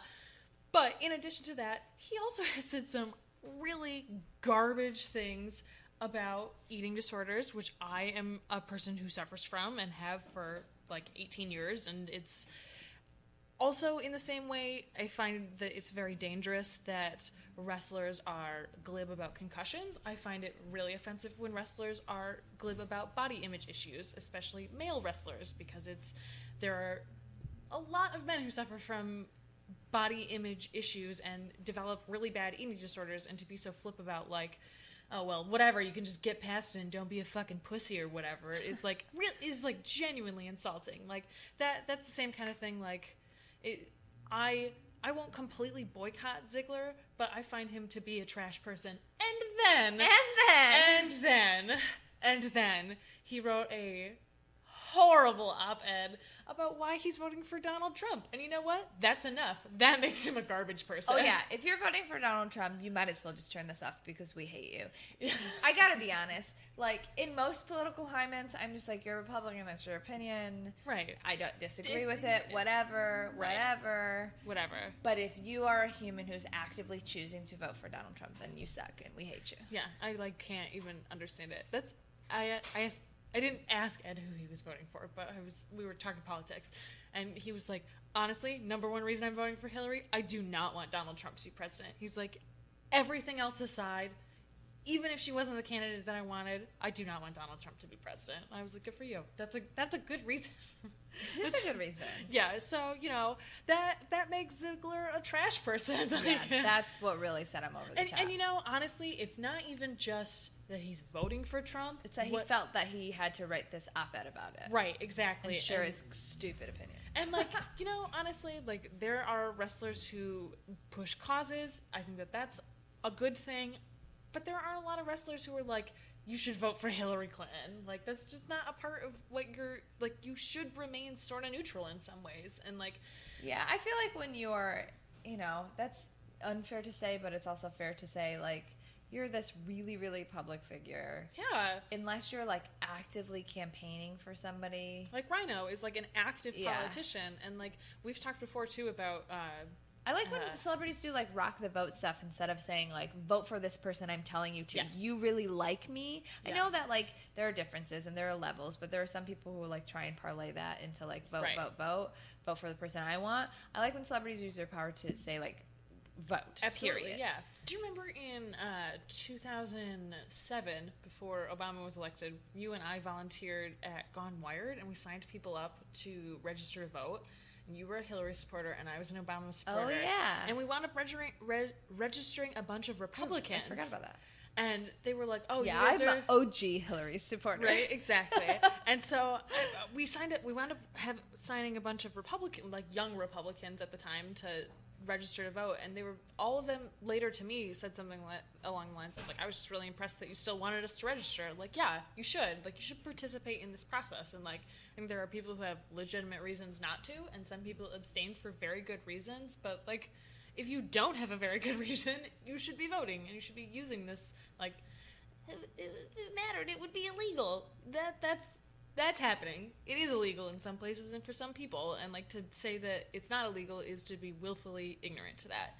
And Ziegler supports all of those things that you should be against, like fucking gerrymandering. Fucking candidate basically calls for like the other candidate to get assassinated. Unbelievable. It's just in unbelievable. Any other fucking Howard I don't know Dean had to quit the election because he made a weird noise. Like, I cannot emphasize that enough. Like, every day it's some fucking crazy ass bullshit from Trump, and like, Howard Dean had to quit because he made a weird noise. Like, I just can't get over that. That made me like him more, honestly. I agree. I have that Howard I was like, Dean. you're a big weirdo. You used to have that yeah button. Yeah, you the gave Howard it to Dean me. one. It's now in my cubicle at work. I look at it every day, and I'm like, poor Howard Dean. Why? Why did this happen? I wish he had committed more at the DNC. Yeah. Like, we know where you're going. You're doing it. Why didn't you make the dumb noise? Are you that traumatized, Howard Dean? It kind of ruined his political career. Let's get real. Yeah. So I can't really blame him for that. Oh, I saw that article online today where Ivanka Trump bought a bracelet from I can't wait. an independent like jewelry company in Brooklyn. They make really beautiful jewelry. It's not cheap, but it's not inexpensive. It ranges from like $150 to like $500. Like, it's it's nice jewelry, but it's like nice jewelry It's not that costume like jewelry. Yeah, it's not costume. It's real, but it's not like, you know, a $10,000 bracelet. It's just like a nice investment piece or whatever. exactly. It's really cool. Their stuff is really cool. It's called Lady Gregory. Nope, Lady Grey. It's a bar. And a play. Yeah, you're It's right. called Lady Grey Jewelry. I like Lady Gregory the play. I think it's a really good play. I never read it. What? I know. I've read a surprising amount of Irish plays. Mostly because I stole a book from Rommel that's like a book of Irish plays. Oh, well, yeah, that's a good reason why. And I like tried to read them all because I was trying to give him his book back. Because even if I borrow a book, I don't like to give it back, even if I've had it for like 5 years unless I've read it. I know. Oh, you have books of mine. Don't pretend like you don't. I was not. Oh, I was talking about jewelry. We got really off track. That's what you were talking. Yeah, we. So Ivanka bought this jewelry. I ate a bunch of pot, not that much, but like a lot for me, and I'm drinking. I clearly can't think straight. This is hilarious. I don't think people are gonna find it amusing. I think I they're think gonna that be they like, are. no, this is not funny. Ivanka Trump brought a bracelet from an independent company in New York, so they're like hipstery, whatever. Their jewelry is beautiful. It's called Lady Grey. Okay. Good job. They wrote her a note and sent it with her package, and they took a picture of the note, and it was like, "Thank you so much for buying our jewelry. We just wanted to let you know that all of the money that you gave to us, we donated it to the Hillary campaign, and then 2 other charities that were like liberal charities." Good. Excellent. I was like, they were like, "We're very flattered that she likes her jewelry because we think Ivanka has great style. Oh, yeah. But we do not support her dad, and so we just felt a need to put the money in a different place." That's smart. Good for them. I thought that was pretty dope. Oh, man. So, yeah, that's why Ziegler's a garbage person. Yeah. Also, Heath Slater has been having a good week. Yeah. He's been having a bad week in character, but been having a good week in real life. Yeah, He I has agree. like one of the best storylines right now. I know, it's great. So on Monday, Paul Heyman's doing Paul Heyman and being like, Brock Lesnar, blah. And then Heath comes out and he's like, "Look, I need this. I need a contract. I'm willing to do anything for my 2 daughters and all of my other children," because he only has 2 daughters, but then he pretended he had a bunch. And they basically were like, Brock said, "I don't give a shit about your kids." That's what he said. Like, he's been swearing a lot, which is like, he does not give a shit. I don't give a shit about your kids. And then Heath Slater was like, "Oh, I gotta do this," and then they fought, and he got destroyed. Heath Slater got destroyed. Do you want to hear a horrifying story about Brock Lesnar real quick? Sure. Okay, so apparently when WWE came to like film something at Brock Lesnar's house. Scared. Yeah, you should be. So they came to film at his house, and they went out to the barn, and there was a bird's nest that was like making a bunch of noise, and the sound people were like, oh, just give us a second and we'll remove it. And Brock took the nest down and stomped all the birds to death. Oh my God. And when the crew, horrified, looked at him, he said, that's how we do things here. If you don't like it, you can get the fuck out. Oh. Yeah. Yup. Oh my God. Yeah. I bet you Brock Lesnar is the type of person who likes weird sex where he like cries into Sable's boobs. Do you know what I mean? He has this like hyper machismo thing, like stomps baby birds to death. He definitely is super submissive. Did he like wears a diaper? I don't think it's like that. I don't think it's like baby fetish, but I think like Sable's got a lot. That's probably what attracted him to her. It's because she used to dress up like a dom, and he probably was like, "Hey, do you? Oh yeah, he's into do like, this." And Sable was like, harnesses. "Yeah, and like shit. I love fucking crazy sex. Look at what I'm wearing." And then that's how they originally hooked up. And then he fell in love with her, and she was like, "Oh yeah, he's fine, I guess. I will have this submissive like macho." And that's man. why they live in the woods, because he doesn't want anyone to know. Oh so my he's like, I God. remove all.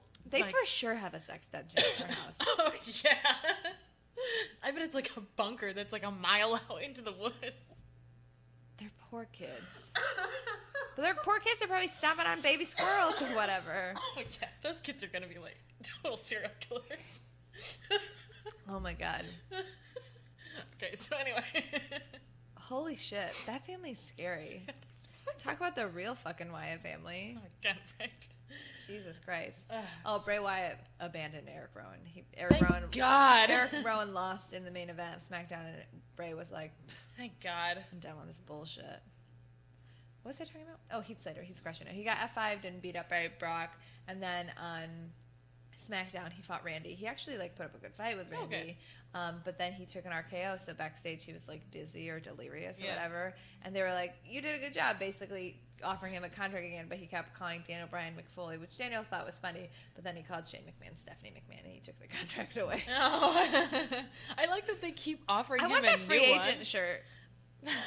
That's legit. That's a cool design. Yeah, that's legit. Maybe we'll get I want a it. Heath Slater shirt. Does anyone want to buy my Dolph Ziggler shirt? I will sell it to you. Ooh. That's a hard commitment. Good for you. Yeah, it's my first one. But I'm never going to wear that fucking shirt, even though it's a cool shirt. It's the original I'm Too Good that was blue. It is a really good design. It's a great design. I almost bought the pink one, and I'm really glad that I didn't. Yeah. But I would love some new Miz merch. Yeah. Maurice. Some girl backstage was like, "What's that girl? I really liked her. She had like the hand and the hair flip." And I was like, "Maurice?" And she was like, "Yeah, Maurice." Oh, we started watching Wags, Wives and Girlfriends of Professional Athletes, because me and Nick love reality television. Kelly Kelly's on it. I didn't fucking know Kelly Kelly was on it. Really? Oh, that's so funny. We watched the episode where Kelly Kelly gets married and Maurice is one of her bridesmaids. Oh my and, God. and Miz was at the wedding. And I was That's like, so Maurice! funny. Miz! I didn't watch when Kelly Kelly was a wrestler. Oh, that's funny. I knew that she was on Wags because she was on Chris Jericho's podcast like Oh, a year and a okay. half ago talking about Wags, and so they like talked about wrestling and her career, and Her she husband is the cutest. yeah, he's real cute. Yeah. Other thoughts about Raw? Anything else? How did you feel? Here, I'll just insert my questions. Great. Since we're high and like can't keep track of anything. Yeah, Although- usually you're high and I'm sober, so I can direct the conversation. We're just like wandering around. Now we're just It's gonna talking be a about great episode. Wags. Anyway, I barely we got were through that talking about TNA jewelry. segment. I was like, oh my God, and then other things happen on TNA. I don't know. It's good, just watch it. I'm going to edit this in the morning and be like, what the fuck? No, you should just leave it. Fuck it. Just break it into segments, and everyone will just put a note up that's like, listen. It's our 1 year anniversary, so we wanted to share with you the unedited version of this podcast. Yes. It'll still have music, but everyone will be like, okay, I see. I understand what they... Anyway, moving on. Oh my God. Okay, so my question, how did you feel... Okay, so I didn't watch this, and I read about it later, so I want to know your opinion. How did you feel about the fact that they showed the demon before SummerSlam? I don't know. I don't really have a lot of opinions about the demon. Okay. Other than I think the demon should never lose. That's my one opinion. That's kind of how I feel, too. Like, he has to win.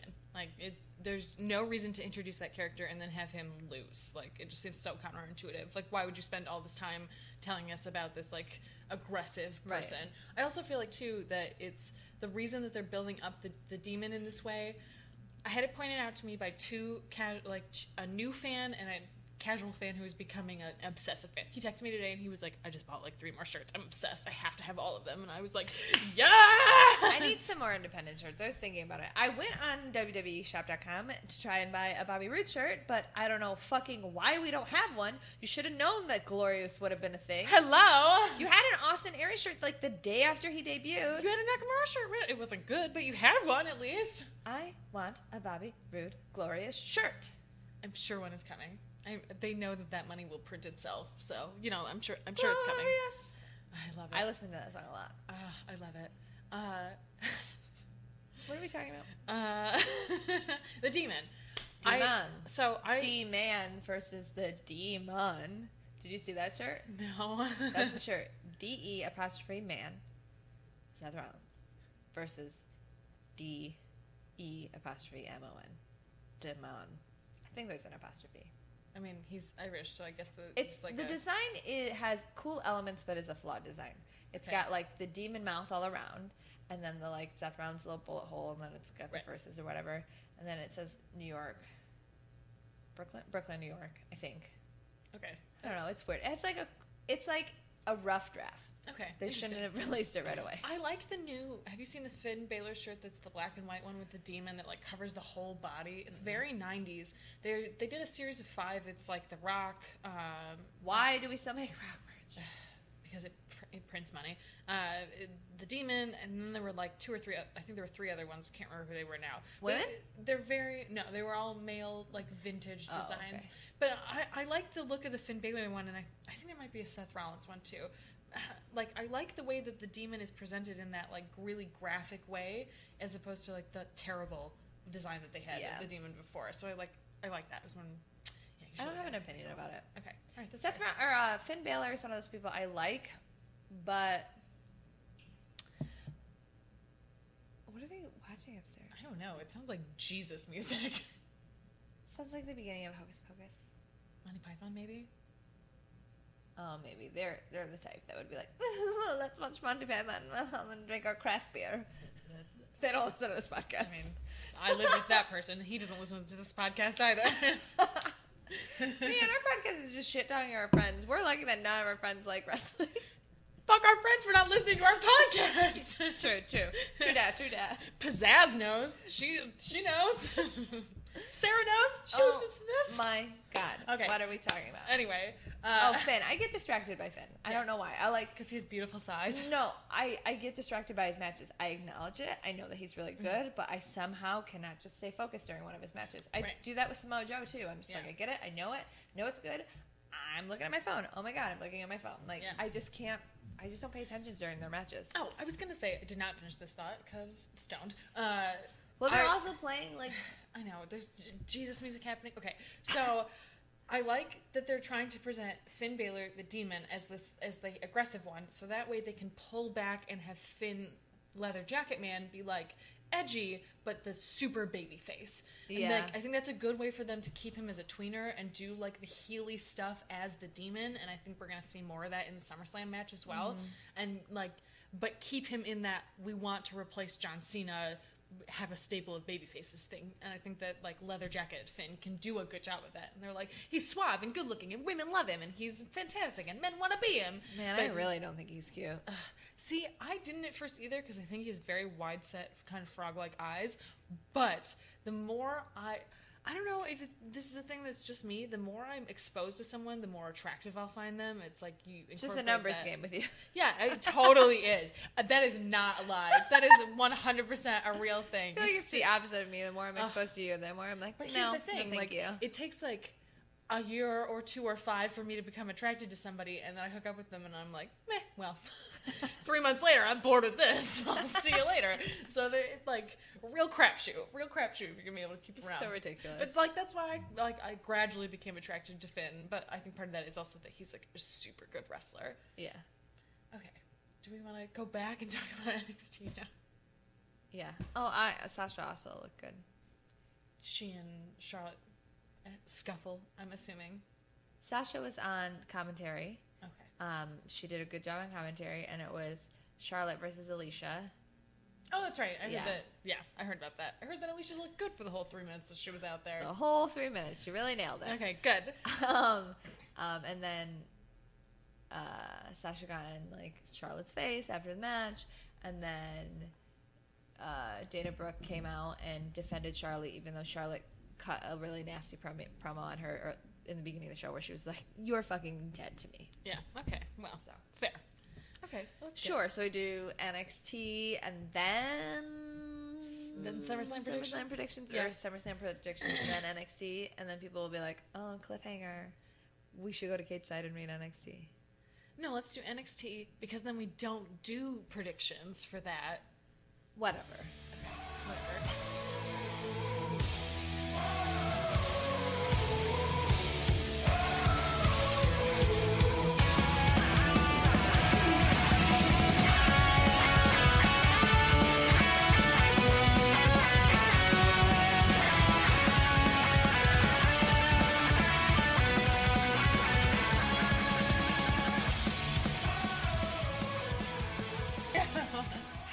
We just had a whole conversation that we didn't record. Happy anniversary. Oh my god. Says the person who didn't record a 45-minute interview. I know, that's why I can't be mad about it. Oh, we just went on this weird tear about libertarianism. We were supposed to do this NXT segment. I feel like we should, honestly, like, two times we tried to do it and didn't do it. I feel like we should just stop. All right, here's the thing. We're gonna hit real quick highlights, and now no one knows about the change that we're gonna make. Silver Ooh. lining. But now you're telling them that we're going to make a change. No one knows what it is. Ooh. Ooh. Okay, so we had a great conversation about a lot of stuff, and we apparently didn't record it. So now we have an Breakdown. answer Real for if quick. Alexa or if Stella is hot.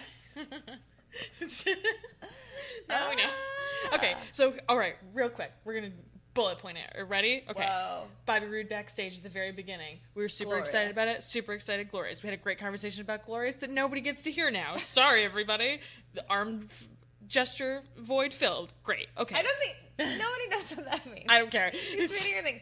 She likes the thing that Finn Balor does with his arms, so like, whoa, that everybody does. And she likes that Bobby Roode also does it with his hands for Glorious. Right. Everyone still gets to raise their hands and be participatory. It's fantastic. Bailey, Asuka. Asuka said okay a bunch of times. It was hilarious. We actually imitated it earlier. Not gonna do that again. Authors of Pain versus TM61. We're hyped for this. We don't really know anything about either of them. TM61 can survive having a loss because they have kind of set themselves up as that. Authors of Pain, don't know much about them. Neither of us have a personal connection to Paul Ellering, so we don't really care. But whatever, we're excited to He learn looks more like about Vincent it. Price. Yes. Still had a great zinger about Vincent Price that nobody gets to hear next. We should record that. Nakamura. So profesh. Whatever. Happy 1 year anniversary. Nakamura talked backstage with the interview woman whose name we don't know. If you know it, please tell us. Because we like her. Yeah, we like her and want to actually use her name correctly. I Stella feel like we're on likes a debate team, just like talking really, Right, really we're fast. like- I don't even know what we're right going to say. points. We're ready to hit our bullet points. Stella likes that Nakamura stopped talking. Just, Yeah, he just kept mouthing the word Joe. He was like great. leaned away from the microphone and was like, "Oh, I'm no longer talking to the microphone, therefore I no longer need to talk." What happens in the ring? You just mouth things in the ring. You don't actually say everything. All right, Cien versus Dawkins. Cien still has terrible suspenders. Dawkins still has a terrible entrance motion that I cannot I stand. don't like the stirring of the spoon, the I mixing don't it up. like it. It's so annoying. Now no one can hear that Bobby Roode. shade that we threw either. Okay, then we had Bobby Roode coming out. He's going to face Cien at TakeOver, and I'm super excited about it. It's going to be great. I think it's a good way to... Michael likes Bobby Roode. Yes, Michael likes Bobby Roode. I was very excited about that. I'm not going to tell that story again, but he does, and I'm excited about it. He's probably going to get a t-shirt someday, because that's who I am as If a person. WWE gets their shit together and gives us a Bobby Roode t-shirt. Right? Come on. We're ready. Okay. Then, Austin Aries talking about fucking fruit. William Regal hates fruit. Hates preachy vegans. If you didn't know Austin Aries was a vegan, now you know. And he's real preachy about it. Because vegans. Because fucking vegans. Not all vegans though, because Brina is a vegan and she was never preachy. Brina's way of preaching veganism was to invite people over to her house and cook a baller vegan meal that you couldn't tell was vegan, and then you were like, "Oh my god, this is amazing!" Mm-hmm. And she always brought dope dishes to Friendsgiving too, and they were always really fucking good, and obviously always vegan. I was like, "Man, these are fucking delicious." Yeah, if I knew how to cook like her, I would be vegan. Right, exactly. I just don't know how to cook like that's not vegan. Right? It takes way more effort than I'm willing to put into my food prep every day. Right. So, dedication, I guess. Austin Harris had a great line. Rigo said, "It's someone that you've been Austin Harris is like, Avoiding. hey, I need a match. I'm high profile." And Rigo's like, "Hey, you've been avoiding this person. You're going to face No Way Jose." And Austin Aries responds, "I don't avoid anybody. I've been ignoring him," which is Baller. And was a super great line. Okay, well, we just sped through that, and now we've reached the portion that we had not talked about yet. Liv Morgan versus Billie Kay. I like Billie Kay fine enough. I really can't get behind Liv Morgan. Not only does she have like basically the same shit going on as Carmella, she does some of the same moves that Carmella does, like the swinging head scissors. Yeah. Like, no, it's too similar. I like her okay. I think that she needs to grow more as a character. I do not like that her shirt now says Liv Vibes, which is far inferior to Stay Brutal. Like, Stay Brutal at least Liv would have... Vibes. Yeah, like, Stay Brutal at least would have differentiated her from Carmella, because Carmella's like a bouncy baby face and has this like sassy lady thing going, and like Stay Brutal at least could have like rooted her as like, I'm tough, I can do this, even if she's a baby face, to like be a like aggressive character, because Carmella's kind of reticent. That's something we've complained about her in the past. Reticent? She's Reticent? both. You could say both of those. I've never heard reticent said. Really? That's a dope way of saying that word. I'm gonna say reticent. That's sick. You've never heard anyone say that before? No, I'm not some fancy bitch. Oh, well, okay, that's fair. But like she can also be like hesitant when she goes to do like the top rope societas and stuff like that. So I feel like having that Stay Brutal character with Liv Morgan could have been like a really good opportunity. So I don't know. I hope that it gets better. I just need a lot more from both of them. Yeah, I agree. And like I like Billie Kay, and it was a good match, but they both definitely need work, and like it has potential, but it's I don't know. Agreed. There's just not enough there yet. We're getting Ember Moon at TakeOver. Ember Moon looks so... Do we know who she's facing? Who fucking cares? She looks dope. Yeah, I'm super excited about it. I'm like super excited about it. All right, Johnny Wrestling, Tomato Ciabatta. As I said, I rewatched the CWC right before this, so I was fucking emotional as balls. Very excited about this. So they faced Patrick Clark, who was on Tough Enough, who's injured now. So Party. whoops. It wasn't in this match that this happened, but he is injured now since the filming of this. And Tucker Knight, who I liked a lot, actually. Tucker Knight hit the ref in the face with his hair at one point, and I was like, okay, you need to work on your ring awareness. That's cool. Ciampa and Gargano are such a good tag team. They said they're going to have a tag team name for TakeOver, so I don't know what that is going to be. Psycho Wrestling. Psycho Wrestling. Johnny Yeah. Killer.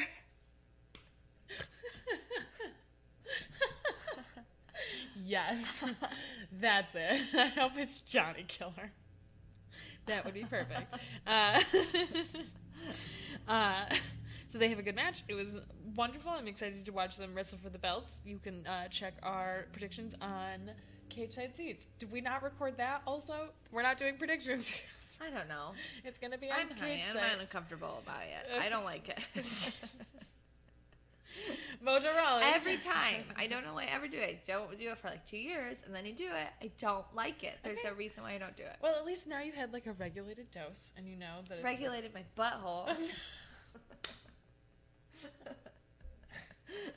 Let's go. I don't want to be doing this anymore. I had 3 of those gummies. And you Yeah, but I had don't get 1. high every day. And I was also smoking my vaporizer this whole time. I don't get high every day. All right, You that's have like literally like 10 years of experience. That's true. Okay, Mojo Rawlins versus Joe.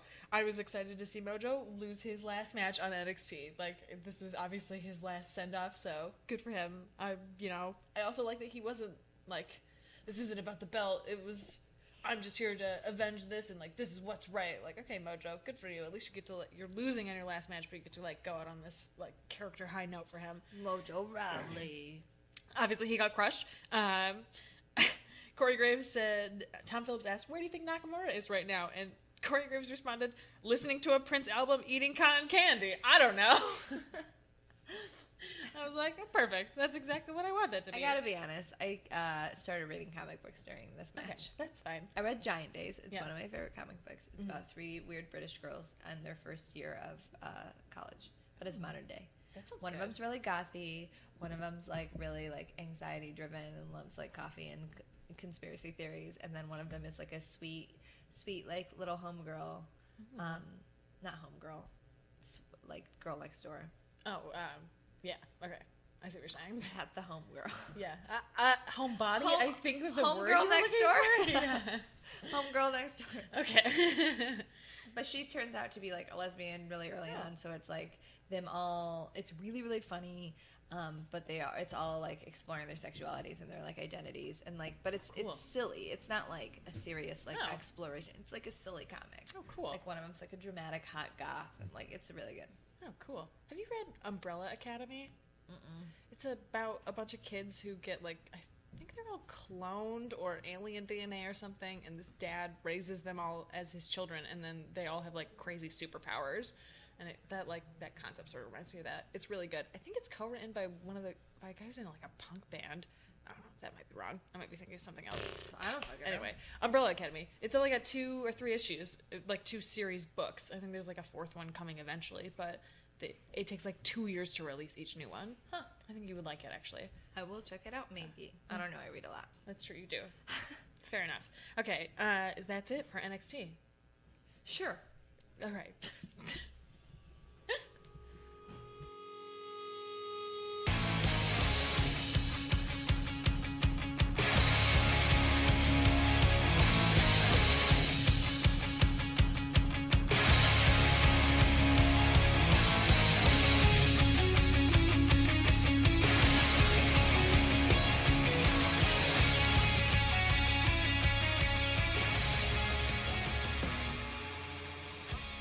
SummerSlam predictions. All right.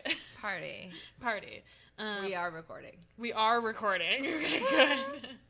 I'm glad. Happy 1-year anniversary. Whatever. We drink during this podcast. People know that. That's true. That was part of our Kickstarter. Yeah, we were going to do like a little cocktail, but like I'm lazy. Yeah, right? That was... It's expensive. It's expensive and also like, no. We ain't got time for that. No way.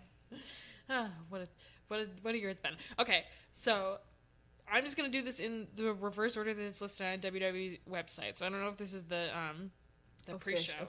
Yeah, this is like gonna be the pre-show or whatever. All right, first match: Carmella, Becky Lynch, and Naomi versus Natalya, Eva Marie, and Alexa Bliss in a 6-woman tag match. It goes either 2 ways. Okay. Baby faces go over, or Eva Marie like accidentally pins somebody. I think that you might be right. I think that Eva Marie's gonna accidentally pin someone, or Eva Marie doesn't show up, can't participate for some reason again, and it turns into a 3-on-2, and then Eva's entrance hits in the middle of the match, and she like shows up for some reason, like, I fixed whatever the problem was, my car was rear-ended and I got the insurance figured out, and then like pin someone because of that. Yeah, so I have a feeling it's going to be the heel team, and I think Eva Marie's going to get the pin. I think. We'll see. I almost kind of hope so. Like, I don't want her to wrestle at all except to get the pin. It's like all I want. All right, Cesaro versus Sheamus in the best of 7 series opener. This is the first one. Yes. Who goes over first? I think Sheamus. At SummerSlam, you think so? Yeah, I do. I think that they're the type. I think that they're the type that would put Sheamus over first. They'll be like, "What's the best of 7? It doesn't matter." Yeah, maybe. I don't know. I'm gonna go Cesaro. I think it's gonna be Cesaro. All right, Intercontinental Championship: The Miz versus Apollo Crews. I assume it's gonna be Apollo Crews. I agree. It makes sense. It breaks my heart. If Miz wins, I'll be happy. If Apollo Crews wins, I'll be happy. Oh, that happened at SmackDown. He kept calling him Apollo Creed over and over again, and then Apollo Crews came out and was like, "That's not my name," and then he beat him up. Excellent. Fantastic. I'm good with that. All right, Enzo Amore and Big Cass versus Chris Jericho and Kevin Owens in this shamble of a match. I mean, it's gonna be Enzo. They're in Brooklyn. Obviously, yeah, they're gonna burn that building to the ground if they don't win. To the Which is fine. ground. Who do you think is gonna take the pin? Jericho. Yes, I agree. From Enzo or from Big Cass? It'll probably be Enzo after that move where they do the Oh, they do the tandem. Okay. Yeah, you're probably right. What do they call that? The boom shakalaka? Sure, In whatever. the stupidest name for a move ever. WWE Tag Team Champions The New Day versus Gallows and Anderson in a Tag Team Championship match. I think it's Gallows and Anderson. I agree. But I think I'm it's so time. worried about their penises.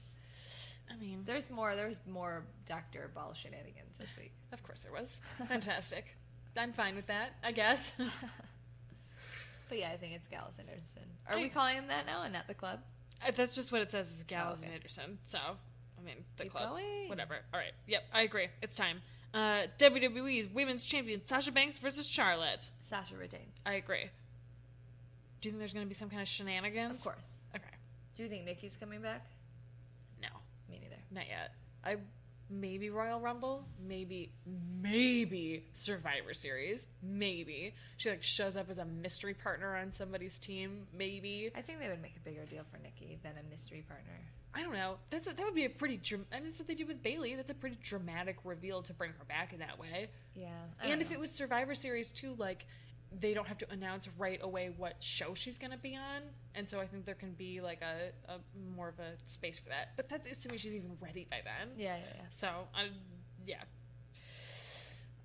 maybe Dana interferes, and so Charlotte gets disqualified. I don't know. We'll Maybe. see. But I think Sasha retains. Yeah, I agree. I think that she's gonna retain. All right, U.S. Champion Rusev versus Roman Reigns. I don't know because they've been really pushing Rusev, but they also push Roman all the time. So Yeah, but didn't Roman take the pin on Monday? Or no, Roman got the pin on Yeah. Rusev, which makes me think that Roman is gonna take the pin on Sunday. So you think Rusev retains? Yes, I do. And then it's a feud? Yes. Okay. I feel like there'll be some kind of shenanigans from Lana, maybe. Sure. So I'm fine I with buy that. that. Yeah. Okay. John Cena versus AJ Styles, the fight for the franchise. I think it's going to be AJ. I agree. I fucking hope so. Yeah. John Cena just gave an interview too where he was like, I'm ready for someone to take my spot. Like, Yeah. that would be a real shit thing to do, and then be like, nah, never mind, bro. Yeah. Not interested in your push. And AJ's good, and people like him, and he's a high merch seller. Like, let him get this one over on John Cena. Let John Cena build up the next generation of people. Yeah. That's the way to do it. WWE World Champion Dean Ambrose versus Dolph Ziggler. WWE World Championship match. Obviously, Dean retains. If Dolph Yeah. Ziggler wins, I can't even understand what universe that is going to. I agree. Like, what the fuck? Who would watch SmackDown after that? What a weird choice that would be. I hope it's a good match. I mean, Dolph Ziggler may be a trash bag of a human being, but he is a good wrestler. And so I hope that they have a good match. I think that Dean and Dolph will push each other to be in a good place. So I'm excited about it. All right. Finn Balor versus Seth Rollins to crown the first WWE Universal Champion. Finn. Agreed. I cannot understand how they would bring out the demon and have him lose immediately. What a weird fucking thing to do. Yeah. And also, like, Seth is really good at chasing. He's good as the shitty, smarmy heel champion, but they need a good babyface right now. And, like, that would mean that there would be two babyfaces at the head of each, like, one at the head of each of their shows, which I don't think is a bad thing right now. Like, No, I they don't think so really either. need to establish male babyface characters. Like, it's very necessary. And so, like, let both of them be good and build two baby faces so that you can build more heels and build more baby faces off of that. I think it's going to be a very good match. I'm very excited about it. All right. Last match. Brock Lesnar versus Randy Orton. I hate Brock Lesnar. I'm so sick of it. I watched that package and I was just so sick of it. I just want Randy to win because I don't want Brock to be a thing anymore, but I think Brock probably wins. It's weird because I hate Brock. I kind of hate Brock. But he's a good wrestler when he wants to, but he doesn't ever fucking want to anymore. And he just, like Dean said, he's lazy. He's just Brock and being Brock, doing the Brock thing, which is annoying. And like, yeah, I want to see you suplex somebody a million times, sure, but I also want to see other shit. It also kind of makes sense if I mean, it's not going to happen, but it would make sense because people would be like, well, then why would Randy Orton get the like Undertaker rub? But say Randy Orton gets that and then Brock disappears. Then Randy goes on kind of a tear, and then whoever gets it on him, that's like the rub of the rub. Right, exactly. And like Brock isn't gonna fucking lay down for anybody else. That's for goddamn sure. Right. And like WWE has not acknowledged that he is fucking on all kinds of shit. Like he popped hard on 2 separate tests at the UFC. He's been taken off of their fight roster. Like he's no longer working for the UFC. Like. And they're just not going to acknowledge that. And then to, like, put him over on Randy just seems like... Ugh. Randy Orton, who's been suspended so many times for being on drugs. Like, what the fuck? It's... I like that Brock basically tells WWE to fuck themselves. Like, I do respect that because fuck WWE, I guess. Like, they're kind of a shitbag company run by a shitbag person. But at the same time, like, fuck Brock. Like, it's ridiculous. So, I don't know. I think Brock is going to win. I think Brock's going to win. I want and Randy then too. He's going to challenge whoever the Universal Champion is on Raw. I don't fucking know. Like, I guess if Brock beats Randy and then challenges Finn Balor for the Universal title and Finn wins, like, that would be the ultimate payoff to all of this shit with Brock. But, like, I can't fucking imagine Brock laying down for Finn Balor. Like, in a million years. I cannot imagine that. Neither. So, that would be great, but... I'm sure when pigs fly, we'll see that shit. But I'm excited for SummerSlam. I think it's going to be good. I think that it's... honestly, It's gonna be cool for the summer. They gonna should have be- fucking used the Demi Lovato song again. It was way better than their garbage song this year. Yeah, I would agree with that. I was going to say something and now I don't remember. Whatever, let's do the outro. Boom!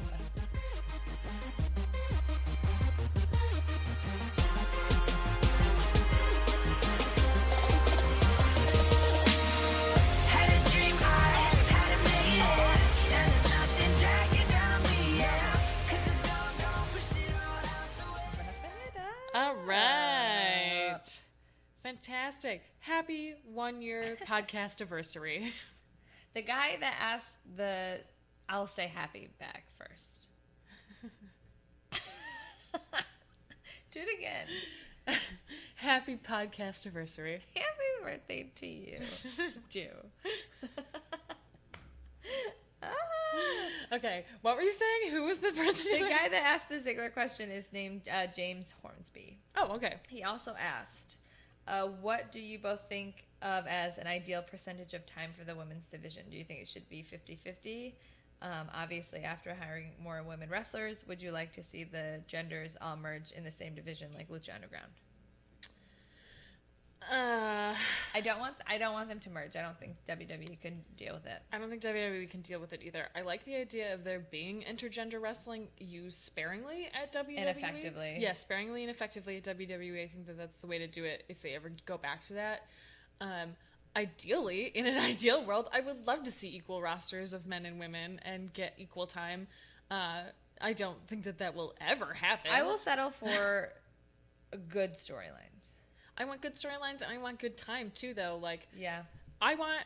Okay, Should at bare minimum be 1/3. That's what I was just going to say. I feel like the thing to aim for right now in a world where achievable time for women is possible, I think an hour on Raw is a good representation for them. And, like, 40 minutes on SmackDown. Like, that should be bare minimum.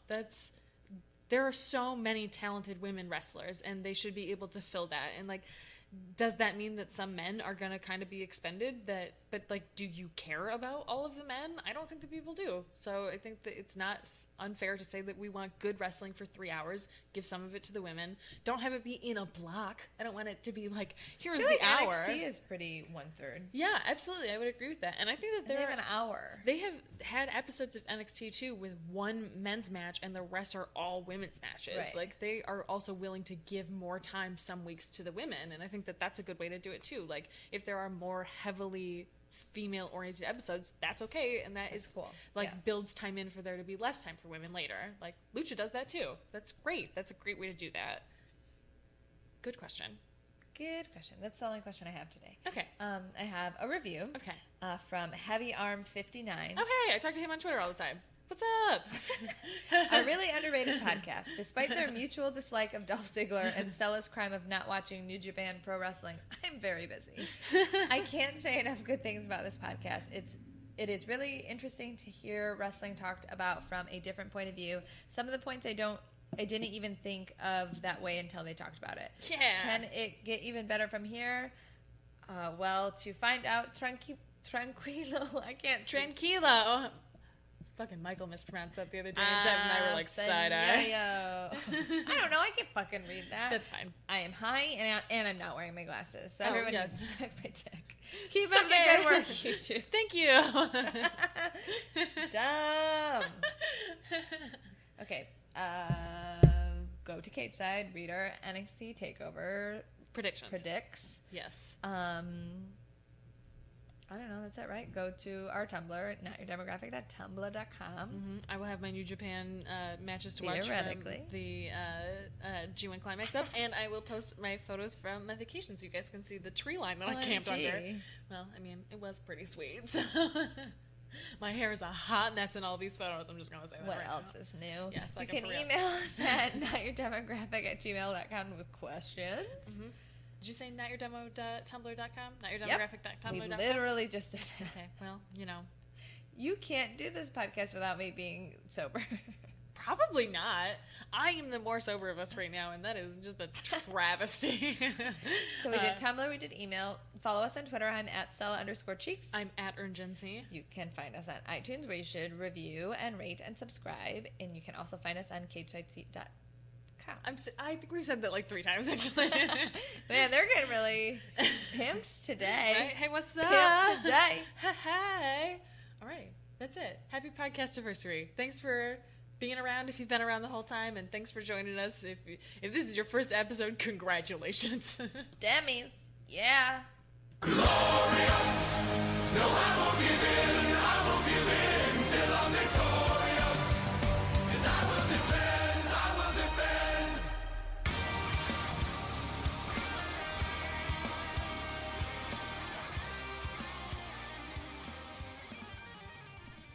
All right, so normally at the end, all of you who make it to the end know that we normally do an outtake here. But we're not editing, so I don't have any outtakes. Yeah, so we don't have any outtakes. So what we're going to do instead is, as a podcast anniversary request, we would like for you guys, if you want to do something to celebrate the 1-year anniversary of Not Your Demographic, we're asking that people go on to rain.org, RAINN, and donate money for victims of abuse and incest and domestic violence, and support women who need help. And RAIN is a really great organization, and they do a lot of really good things for women. So Also, Mick Foley loves that organization. Yeah. So if you don't like us, but you like him, yeah, you exactly. still donate. It's a great thing to donate to. So that is our outtake for this week, and we'll see you guys next week. Bye.